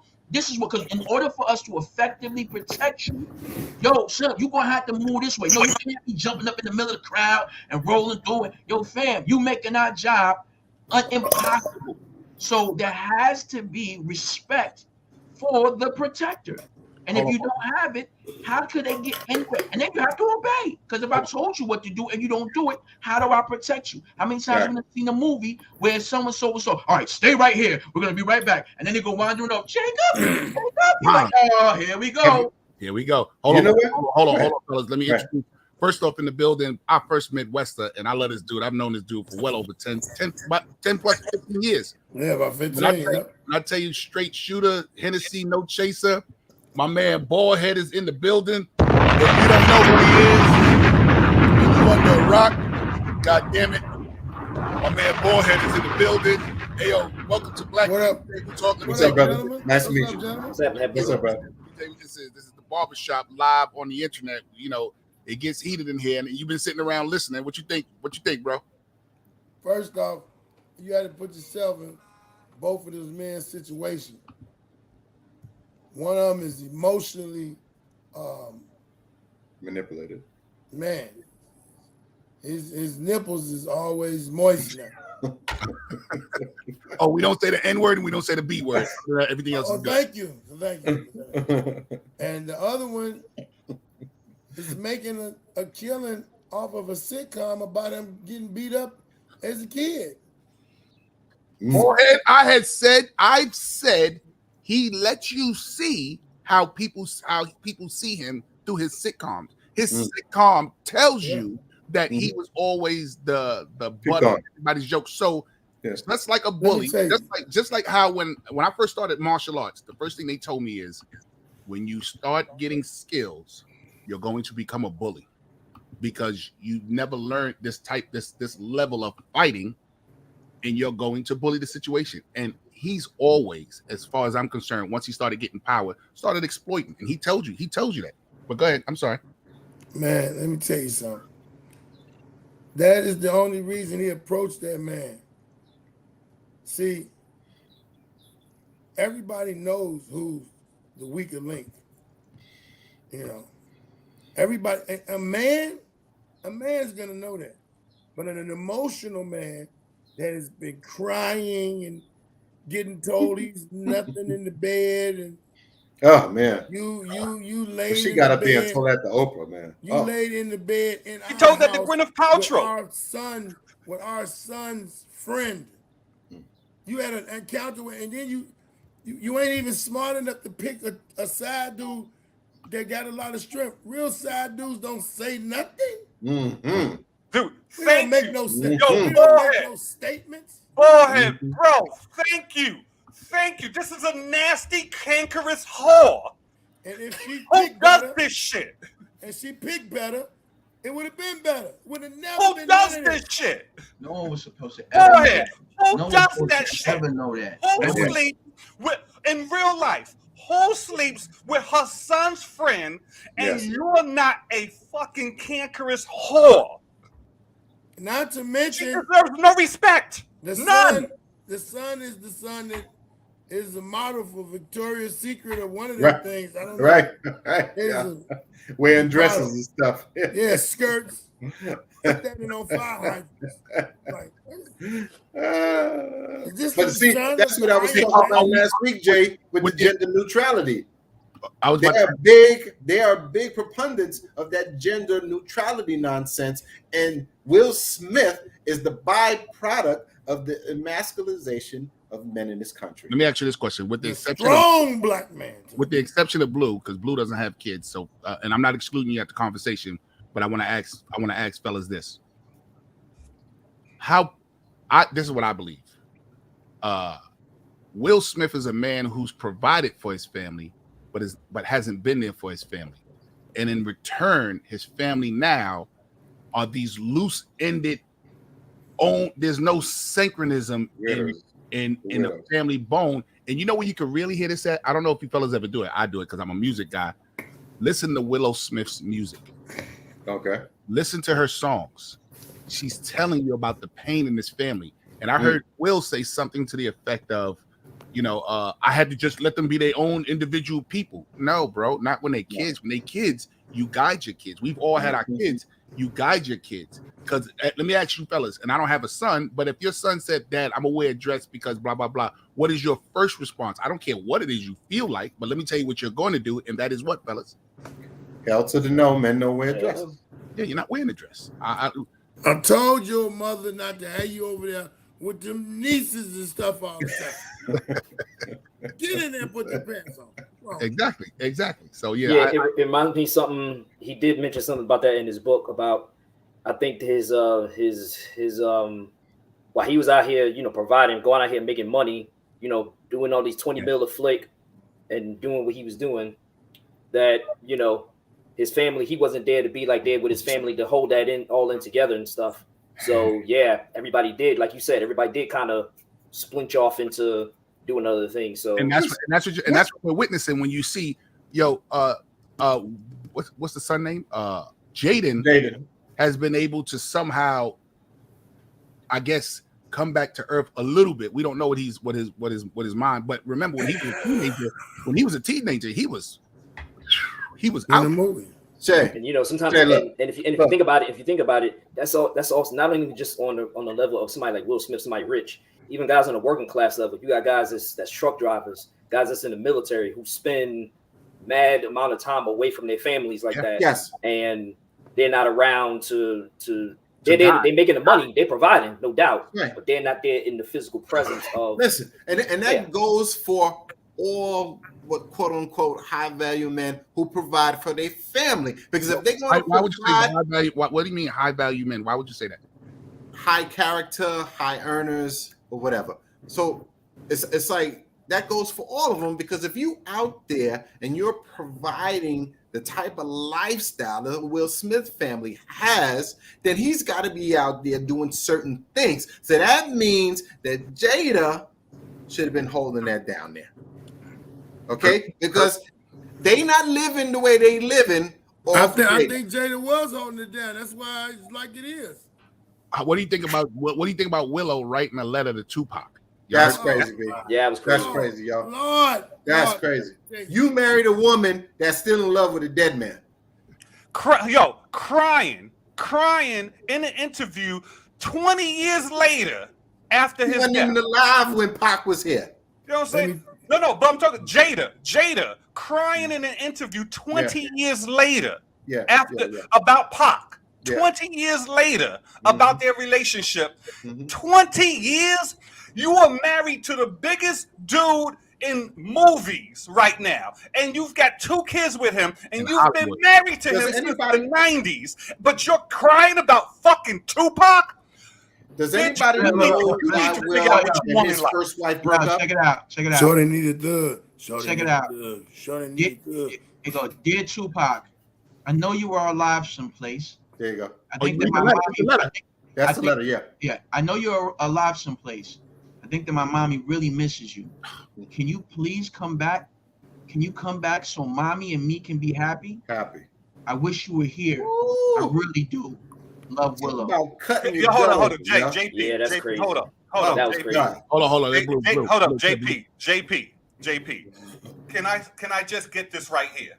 Do you understand why I'm so like this whole narrative that he was protecting his wife, the G.I. Jane joke, why I just dismiss all that shit and shut it down? Do you understand what's been going on in that man's house? How this woman has demasculated him in front of the world.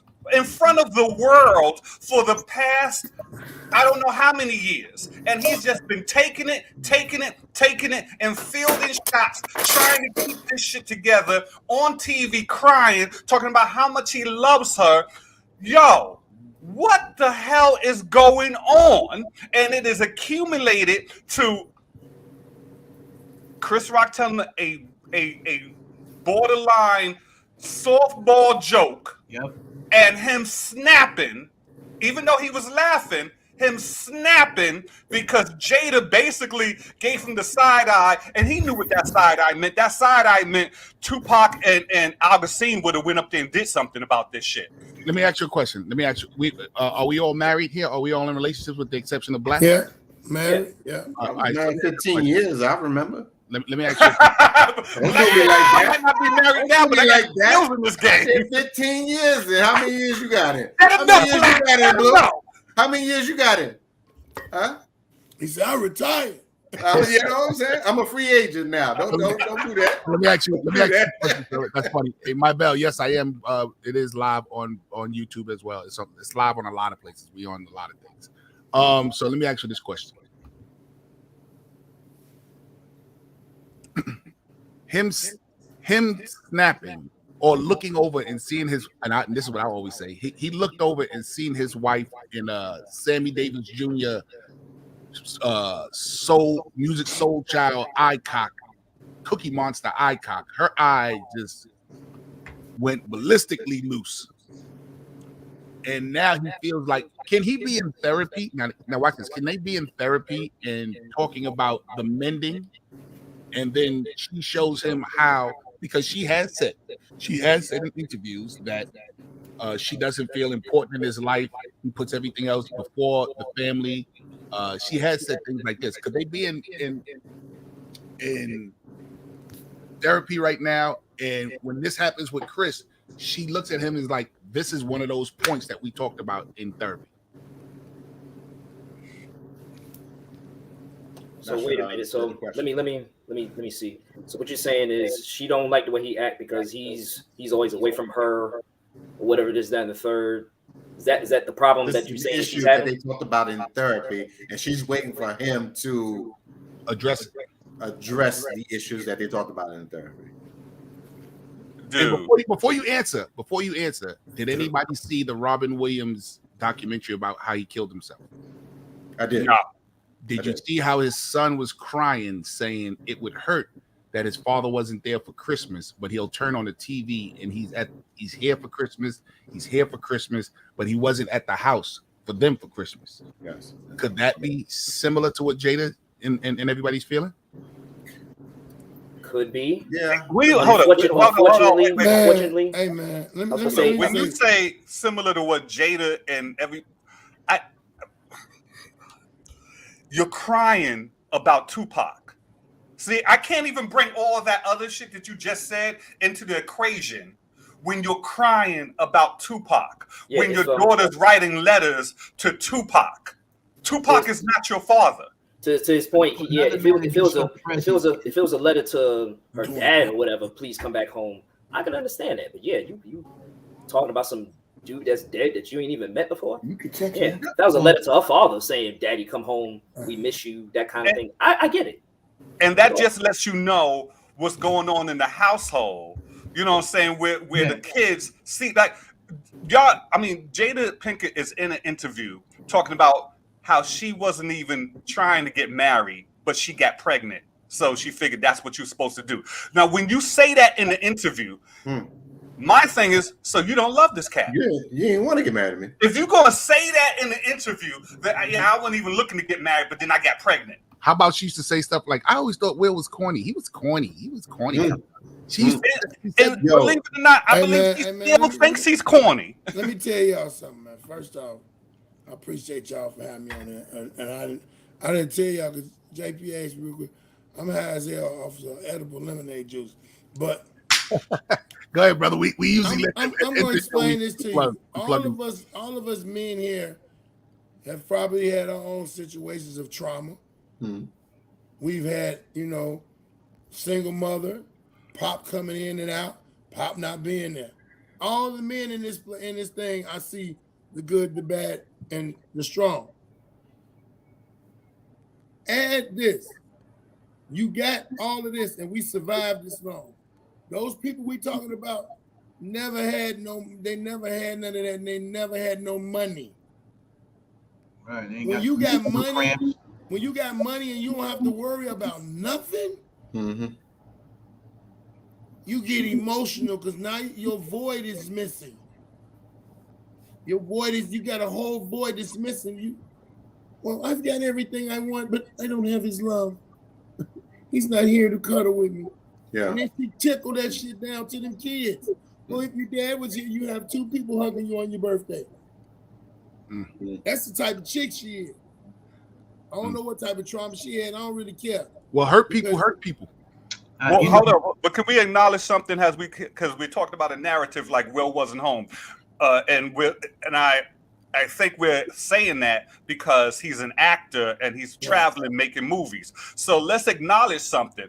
If Will wasn't home, neither was she. She was traveling, making movies too. Yeah. It's not like she was always there. She was traveling, making movies. Like she was probably home. She was probably home 90% of the She time. almost because she wasn't making. She wasn't. Like, Yeah, she movies wasn't the way He ain't doing the that people now. see Will was making. Understand what I'm saying. We couldn't even. I'm not saying that she was never home, but I'm not saying that she was doing the same scale of movies that Will was doing, but she was doing her movies, B. Yeah. She's Yeah, been but in I mean, you know, even she's whether- been in a shitload of fucking movies Well, Blue, and TV shows. Blue, check it out. Even if she wasn't home a little bit of time, right? That part is neither here nor there, because the long and the short of this is for that man to have that much presence in that household is criminal. Talking about Tupac. Yeah, for that man to have that much presence in that household, to have that much presence. But what it is what we're being witnesses. From what I'm seeing, Jada Smith appears to be what you call like a prop thing, or like a name dropper, like that type of person that like they like a clout chaser. Clout chaser, yeah. And she clout chased off of Tupac's name for years, and that's like she holds on to that because she thinks she like the ultimate archetype. You understand what I'm saying? She crap on Will Smith because she dick ride everybody that don't think he ain't shit, even though this man done did some of the most amazing things that you want to talk about what a man is, to have achieved the things he achieved from where he started, to have achieved the things he achieved despite being typecasted or looked at this way or called that or this. You was in the hip hop industry when he was. Yes, and this dude, happy rapper, smiling face, he's soft and all this, right? But that man managed it. First off, he's one of the greatest hip hop artists ever. You know what I'm saying? One of the best MCs ever. You know what I'm saying? He in there. You heard? Because he got when you start looking at if you are an artisan, you heard, and you start listening to Take It From Me, Parents Just Don't Understand, or Girls Around the World Ain't Nothing but Trouble, and you look at the time when those rhymes were written and the context in them joints, those lyrics are far beyond what Cats is doing to this day. It's just that the style of rhyme. Hey, listen, let me ask you a question. Girls are nothing but trouble, and now look at the situation he's in. Thank you. Ballhead. By the way, Ballhead, my man right there, Cool Kim, is one of the half of UMCs. Remember UMCs, the rap group? That's my man, Cool Kim, right there. That's love, baby. Yes, sir. Right on. I kept looking up. That's right, Lorraine. He did all that without cursing too. But I mean, let's be honest. All the rappers back then did it without cursing. To go from there, right, to then finding your way into Hollywood, to set a goal of being the biggest star. He said, "I want to be the biggest star in Hollywood." To go to finding his way to Hollywood, to have one of the most hugely successful sitcoms in the history of television program, such so that years later people wrote songs about Uncle Phil because the characters that were in that show was so serious. Uncle Phil was a lot. What my son was telling me, how Uncle Phil was like, yo, that was a dad figure in that. Like he's like a lot of my friends. He's telling me like a lot of his friends that grew up was like, yo, Uncle Phil was that dude, and they like how James Evans was that dude. For that was our dude. Was that dude for some of us? You know what I'm saying? There's several of us that have had an Uncle Phil in our life. So, right on. What Kim is saying, yes, hell yeah. And so to have done that, to turn around and then have one of the biggest box office smash. Well, there was at one point every summer was. I was just about to say he had one of the best box office runs. 10 years of summer runs. To be able to produce movies about other Black experiences from what is the thing of happiness or whatever, and then the Pursuit of Happiness. And now as recent as this one for Serena Williams and all of that, to have that's a man that can achieve those kind of things. That sort of resort, because in the end of the day, Tupac wasn't man enough to live through it. Oh God, yo. Yeah, man. You understand? Let's keep it a deck. Some wasn't man enough. No, I agree with him. I'm like, you know what I'm saying? No one speaks against Pac because they think Pac is the I personally think Pac, exactly. I agree. Son ain't know when to shut up. Pac was an asshole. No, when it be easy. When the night he got killed, he was doing the most. Yo, keeping it check. And here it is, Will Smith. There's a lot to say for a man that can survive and thrive. Stop! Come on, man. Our priorities are screwed up. There was a big difference between watching watching Biggie's movie and watching Tupac's movie. When I saw how they depicted Tupac, I came away from that like, so he was a fucking asshole. Yo, bro, listen. Yeah. He was a dick. You live by the sword, you die by the sword. The funniest part is he wasn't even with Jada. Hey, yo, no, boy, I said to not then. He was what you call him's daughter? Quincy Jones. Quincy Jones's daughter. Yeah. That's who he walked away from the door from. Right. He walked away from Jada at a party a long time. If you want to depict it by the movie, so you really, bitch, you didn't love him enough to be that chick that stayed in the room. She left him alone. Remember that? She left him alone. Then I just got finished reading her talk about how that ain't go that way. That wasn't what happened. He didn't have that argument. That's the interview where she was on a radio show or whatever show she was on, crying about Tupac and their relationship and how she was depicted in the movie. Yes, let me finish my point. So my thing of it is, we all know if somebody passes, we have a memory and we love them and we really, really love them. But it's a group of people that always do this bullshit. They really wasn't connected or hooked up as much as they act like when a person died. Oh my God, that was my best friend. We got this, we did that. If you saw me, you saw her. What am I gonna do? I lost my other half. Bitch, you wasn't the last motherfucker he was with. They gotta throw themselves in the coffin. Right, and you never heard anything from that girl. You never heard that girl don't say nothing. She let Pac rest and let him go. Rest in They don't want to been running him in. Jada had them. Let me tell you something. She had him, if y'all remember. Oh, wait, hold on. Wait, hold on, JP. Wait, hold up. So he's different world looking crazy. So JP, you gave me? Yeah. Look at the camera, yo. Oh, my bad. You see what I sent, right? That's what I'm saying. Look at the camera, yo. Yeah. I sent the message on the side. I was like, look. You can't take no N words anywhere. Look at that. Look how you doing me. This guy there. I said, don't smoke weed on the camera, yo. It's a candle, yo. Stupid. Stupid. Hey, I was trying to Kim, that was a good one, Kim. That was a good one. Yo, primetime television ass. Hey, bro, I was trying to catch it. Yo, Kim, he texted you. No smoking. He put it on the private chat, yo. Just in the private chat. Yo, Blue, it's in all caps. No smoking weed. Oh, Yo, and all he saw was a little bit of smoke. And I was like, yo, bitch ass. Hey, Blue, no B words, Blue. Yo, 8 o'clock NBC ass. Hey, listen, I gotta keep the sense of professionalism. If I'm daytime television. I was just trying to catch it, and then he go Blue with the B word. I'm telling you. Well, AJ, what happened to the 13-second delay? Right, to the 13-second delay. Right. Oh my God, yo, fellas, listen. That's why I drank me an edible juice before I got in.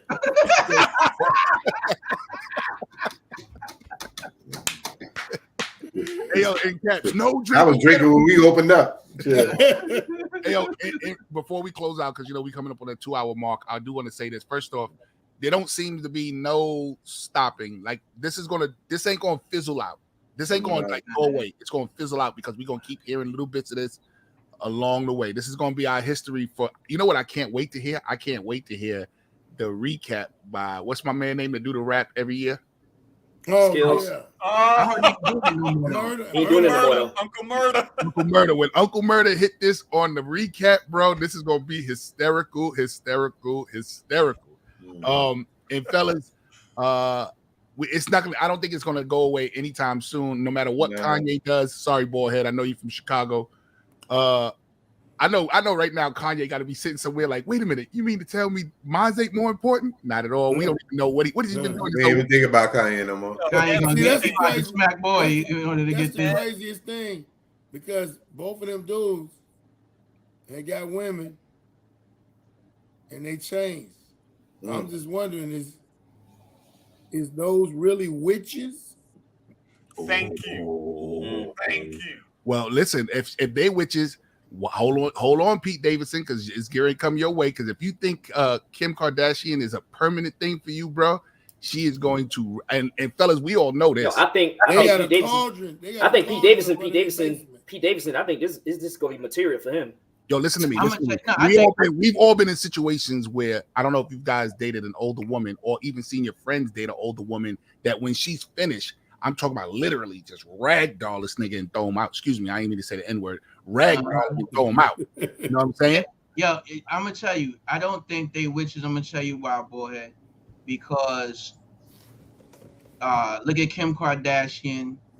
She got turned out and thrown out by Ray J. She knew that camera was right there. And Ray J wasn't the first, brother. Michael Jackson got turned out. Yo, Michael Jackson's nephew. He put his work in, did what he did, and done with you. That wasn't like he all these Kanye West is getting turned out. You know what I'm saying? Has been turned out. Ray J ain't had that kind of experience with Shorty. You know what I'm saying? And if you look, Tupac Shakur ain't had that kind of experience with Jada. You know what I'm saying? And all the other dudes that dipped in there ain't had that experience with Jada. You understand what I'm saying? But what they do is they prey on cats that they can subjugate. So you look at Will. She got Will Smith. She can subjugate. She got that boy Augusta turned him out. Turned them out. But these lost and turned out. You think she turned him out? Able to subjugate, that really, when you get into that, now you start talking into the dom sub relationships. So she's functioning as a dom mistress to their submissive. You know what I mean? And so that. And that's why people are calling Will Smith a cuck or cuckold, which a cuckold is somebody that likes to watch. I think you thinking too deep on it. I think they just was doing what they was doing to them, and when they was doing it, they was looking them in the eyes, and they sucked their soul out, and they drifted off into the darkness, and the men been losing. Hey, fella, you know what that means? Don't look at her in the eyes when she giving you. You better have some sunglasses on when it's good. Yeah. Look away. You got to stay away from Jada Pinkett, Kim Kardashian, and that damn Erykah Badu. Oh no, you didn't. Yo, real quick, I'm gonna tell y'all. I can't even talk this shit out. I'm gonna tell y'all. I met Erykah Badu early in the game, and I just had my second son. He was a little guy, right? And I was working in Brooklyn, and I met her. You see, I gotta talk this shit mad low, right? And she is powerful. Like, you will risk it all. Yo, if I ain't love my kids like I do, you be over there with Badu. If I ain't love my kids like I do, I would be wearing some knit pants, and dashiki with a turban right now. Y'all be like, yo, damn, what's up with you? I'll be in here like this. This would have been a lot bigger candle. Yeah. In fact, I'm even using the candle to show you the residual power that woman holds. Huh? So I'm gonna tell you, she's the real deal. And don't misconstrue me. I didn't have any kind of entanglements with sister, nothing like that.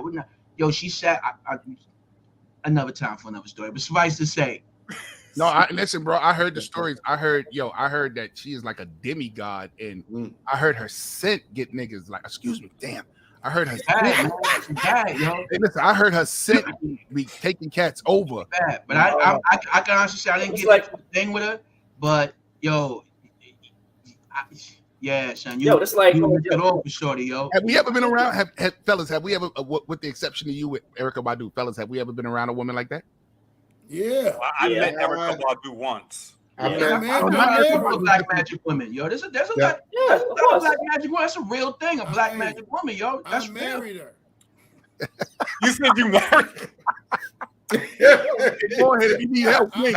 Look at If you, need bro. help, go ahead, wink. He need an extraction team, y'all. The inside of me wants to leave, but this body is just here. If you need help, wink, ballhead. He need a rescue squad, y'all. SEAL Team 1 got to come in there. That's brother in trouble. And that's what the hell Will needs. He needs a group of men to go over and get him. And you know, like that scene in Goodfellas, and that scene in Goodfellas where they went to the you gotta house go back home. and they told him you got to go home. Yes. A group of men need to go over to Will's house and say you got to leave. You got to get the fuck out of here. Hey, Michelle White. I'm trying to put together the Black Queens, so please keep in contact. When I put this together, and I put this together over a year ago, and you're looking at some of the original guys here. When I put this together, I wanted this to be a place where we can come and unpack. I wanted this to be a place where we can come and unpack, and I appreciate when you guys come through and show the love. I'm trying to do this for the ladies. I want to do a Black Queens table talk. So please keep in contact. Stay close by. Hey, fellas, we closing up. We're getting on the 2-hour mark. You know how we do in closing. Anything we want to promote, anything we got going on. I got a lot, so I'm going to wait for last. Start with you, Juan. Anything you want to promote? Oh, well, you know, every Tuesday night, 10 p.m., non-central, Madman Radio. Check us out on 247films.tv. You can also catch us on our Facebook page, catch us on Pandora, Spotify, iHeartRadio, wherever your favorite podcast is sold. Shout out to Shop Boogie, Hip Hop Film Festival coming up later on in August. You didn't tell them what it was, though. You told them everything else. What's the name of the project? Say that again? You didn't tell them what it was. You told them everything else. Yeah, I ain't got no projects, nothing like that. I'm just telling you No, you didn't say to Madman Radio. You didn't say what's the name of the show again? Madman Radio. Oh, damn. Yeah, that's what I thought it was when he said it, man. Did you drink some lemonade juice too? I thought it was something else. My bad. Madman Radio, ladies and gentlemen. Make sure you check out Madman Radio with my girl CR Capers. And by the way, she hit me up again, fellas, and she said, "Yo, Jay, what's going on? Give me 25 episodes, and we can go on 24films.live, whatever." So let's 247films.tv. Yeah, 247.film.that. She said we get a 25 episodes, and we can go on that, fellas. Hey, Blue, what you got going on, bro? This week I will be telling jokes in my car as I drive for Lyft and Uber. Anybody in Portland that want to hear these jokes, get in my car. I got some shit to say. Hey, real quick, Blue will accept COVID for $40. Yo, he told me to tell him the story, Blue. Hey, boy, did you drive Uber? Drive Lyft, yeah. So, you know, where you at, boyhead? Atlanta. Oh, you getting them sexy ladies? Okay. questionable ladies. Well, some of them, yeah. You got to check. You get them sexies. You can't tell. They may be ladies, they may be men. They just sexy. You can't even call it. Hey, Blue, tell them the $40 story, Blue. So to give it full context, you know, they lifted the mask mandate out here. So, you know what I'm saying? But in the cars, you're still supposed to wear it. So, you know, these white people out here, man, especially on a Friday, Saturday night, they be getting drunk. They don't want to wear the mask. So I'm giving out masks all night. I done ran out of masks. So I go to pick up this last group at the bar, and they come to the car, no mask on their face, open the doors, no mask. I'm like, yo, masks are required. It's like, oh, I think we got one or two amongst us. Can we still ride? I'm like, fuck, it's the last ride. Let me just get in the fucking car. Come on. And as a chick gets it, she said, yo, I got $40. Is that cool? Because, you know, I know we supposed to be wearing masks. I'm like, that's great. Come on. I'm going to be honest. I didn't even say that's great. I just looked at the money, grabbed it, and said, we good. Everybody has a price. I instantly went from being pissed off because they didn't have masks to like, oh yeah, I was complimenting their outfits. You want something like Ted DiBiase said. Everybody has a price. Yeah, man. And blues is $40. $40. He'll catch $40 in the Uber. Hey, cool, Kim. I know. Hey, yo, Black. Hey, Black. I know you got some things going on. What you got going on, bro? Yo, I am teaching my 16-year-old daughter to drive. I am nervous as hell. Wow. Oh, hell. Pray for me. Yes, sir. Wow, yes, sir. that's a big father move right there, Oh, man. my God. Yo, Kudos to you. Yo, the That's a other big day I was father like, move. slow down, stop. oh, I thought you was talking to us. I was like, "What the fuck you doing?" But I gave my daughter the keys to the truck, and my God, I was like, don't put your foot through. Don't do this too hard. So I know exactly what you're talking about. Boy, hey, Yeah. come on, man. Hold up, JP. Yeah. You gotta before we get off of this, you gotta tell the story of what you did yesterday, man, or Friday. You gotta tell that story. All right, so I was in an accident. I'm 52 years old.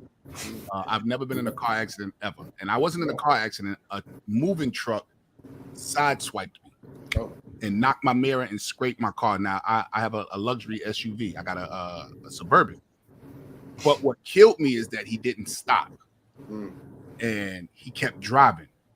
And I was like, oh, and it was so many people outside, and I could just remember this one black guy saying, "Go get him!" And man, that's all I needed. I jumped in the motherfucking car, and I'm going down Park Avenue. If anybody know, I'm going down Park Avenue. And when I see him at a light, I quickly cat-a-corner my car so that no other cars can come down the block. And then I run like about another block and a half, 2 blocks to go catch him. Bro, I'm 52 years old. I ain't never run like this. Yo, I ran so goddamn hard. I snatched the door open like I was the Hawk. I said, "Good dude," and I pulled him out like he was an old pair of dungarees. I was like, "Rah!" and threw him out the car. And his man was on the passenger side. Now, mind you, I'm on the driver's side. His man on the passenger side, hey yo, and he clicked his button. When I heard his button go click, I grabbed him from the passenger side and drug him and threw him against the wall. And bro, I'm 6'8", 300 pounds. I must have looked like a monster. You hear me? I must have looked like a monster to these people. And I'm going ballistic, like, "Hey, yo, you just got driving." And the first thing in my mind was, "Calm down, Jay. You go to jail. You'll go to jail tonight." So I calmed down. And then I got fez back up when the dude said, "Yo, you just can't be doing that. You don't know what people got in their cars." And I was like, "What?" Like, I've already snatched you out, brother. Like, if you had anything, it would have went down already. So all of this extra talk to me brought me back up to the top. Now here's the kicker. Hey, Ballhead, how old are you, Ballhead? 52, but I'm trying to figure out what movie is this. Yeah. Hey, listen, bro. Yo, my man thought he was in Bad Boys. Hey, listen, exactly. Here's the kicker. When it was all said and done, and I got in the car and I'm going back home, about an hour later, An hour later, that adrenaline was gone, and man, I felt I couldn't keep my eyes open to save my life. I was drained, and I ended up going up for the rest of the night. But yeah, that was my and even now I still got to go to the what's the name on Monday. But go ahead, boy. Tell us about your products, bro. what I got going on, they just disabled my Facebook account, so I made a new one. I don't know why. Didn't say anything crazy. Been going live with a couple of ladies, and we've been having a good time. On my podcast, Blue. I see you. So if you can, follow me on Facebook. I'm rebuilding my Facebook page at Baldhead Phillips. It's Baldhead, Baldhead Phillips. And I got my own podcast that I do. Look what he said about you. He said, "Hey, yo, chill out." Chill out. Yeah. That's Ballhead. Another. Hey, yo, that's one of our kings here at the table too. And this is Ballhead, a comedian. I thought you was in Atlanta. I thought you was in Chicago. I didn't know you was in Atlanta. I'm from Chicago. I met you in Chicago. Right. Yeah, from some writing stuff. Hey, listen, man. You're always welcome to the table. Thank you for coming through today. Man, I'm glad, man. When I was watching it, I was like, dang, man. I didn't realize. I told you I didn't realize it was live. Yeah. Then when I looked on that red, I said, damn, it looked like he said. Damn, he is talking to me. Let me see.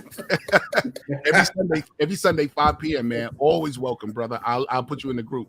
Hey, real quick. Bro. Now, listen, this is my guy here. and I get energy when he talks right here, and he talks about how, because I remember when it all began, and I'm watching it unfold. When he talks, bro, hey Blue, this is one of the guys that keeps me going. Hey yo, Kim, come on, tell me, man, tell everybody what you got going on, brother. Yo, what up, everybody? It's your friend, the neighborhood fly guy, Cool Kim, aka NY All the Ideal. And I would like to tell you guys what I'm doing right now. Currently, if you follow me on Instagram, Cool Kim _NY Oil, you will be able to enjoy my 1-minute takedowns. They're absolutely awesome. I just got finished doing my Kwame week.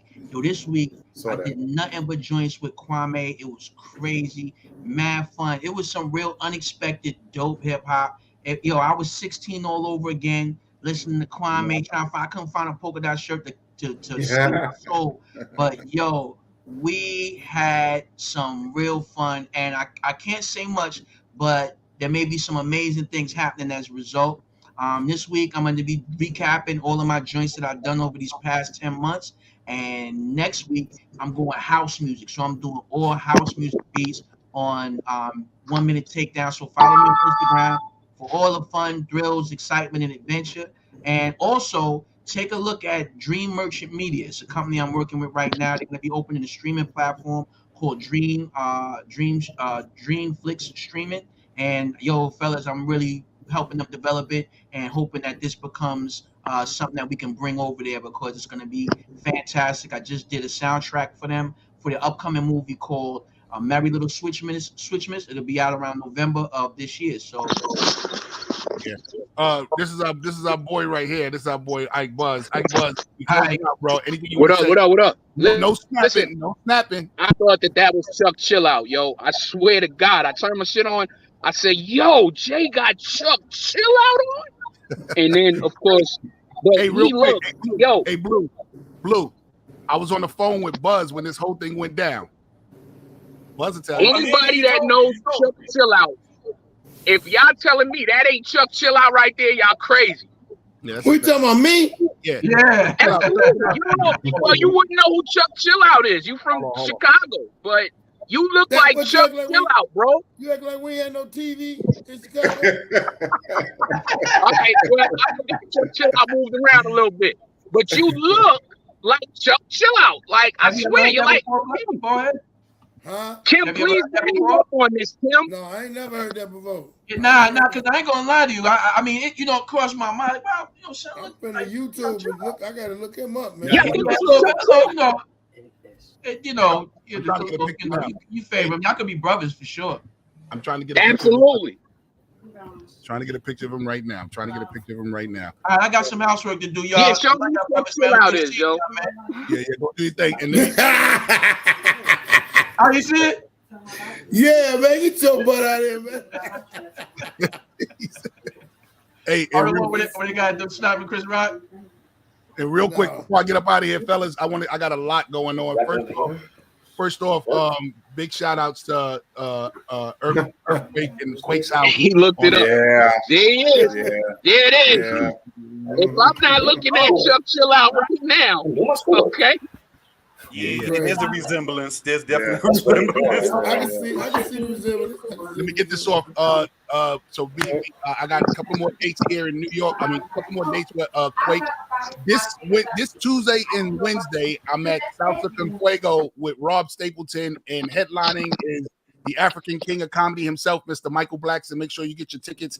Real quick, I got 2 big shows happening. I got a room starting on Tuesday, May 3rd.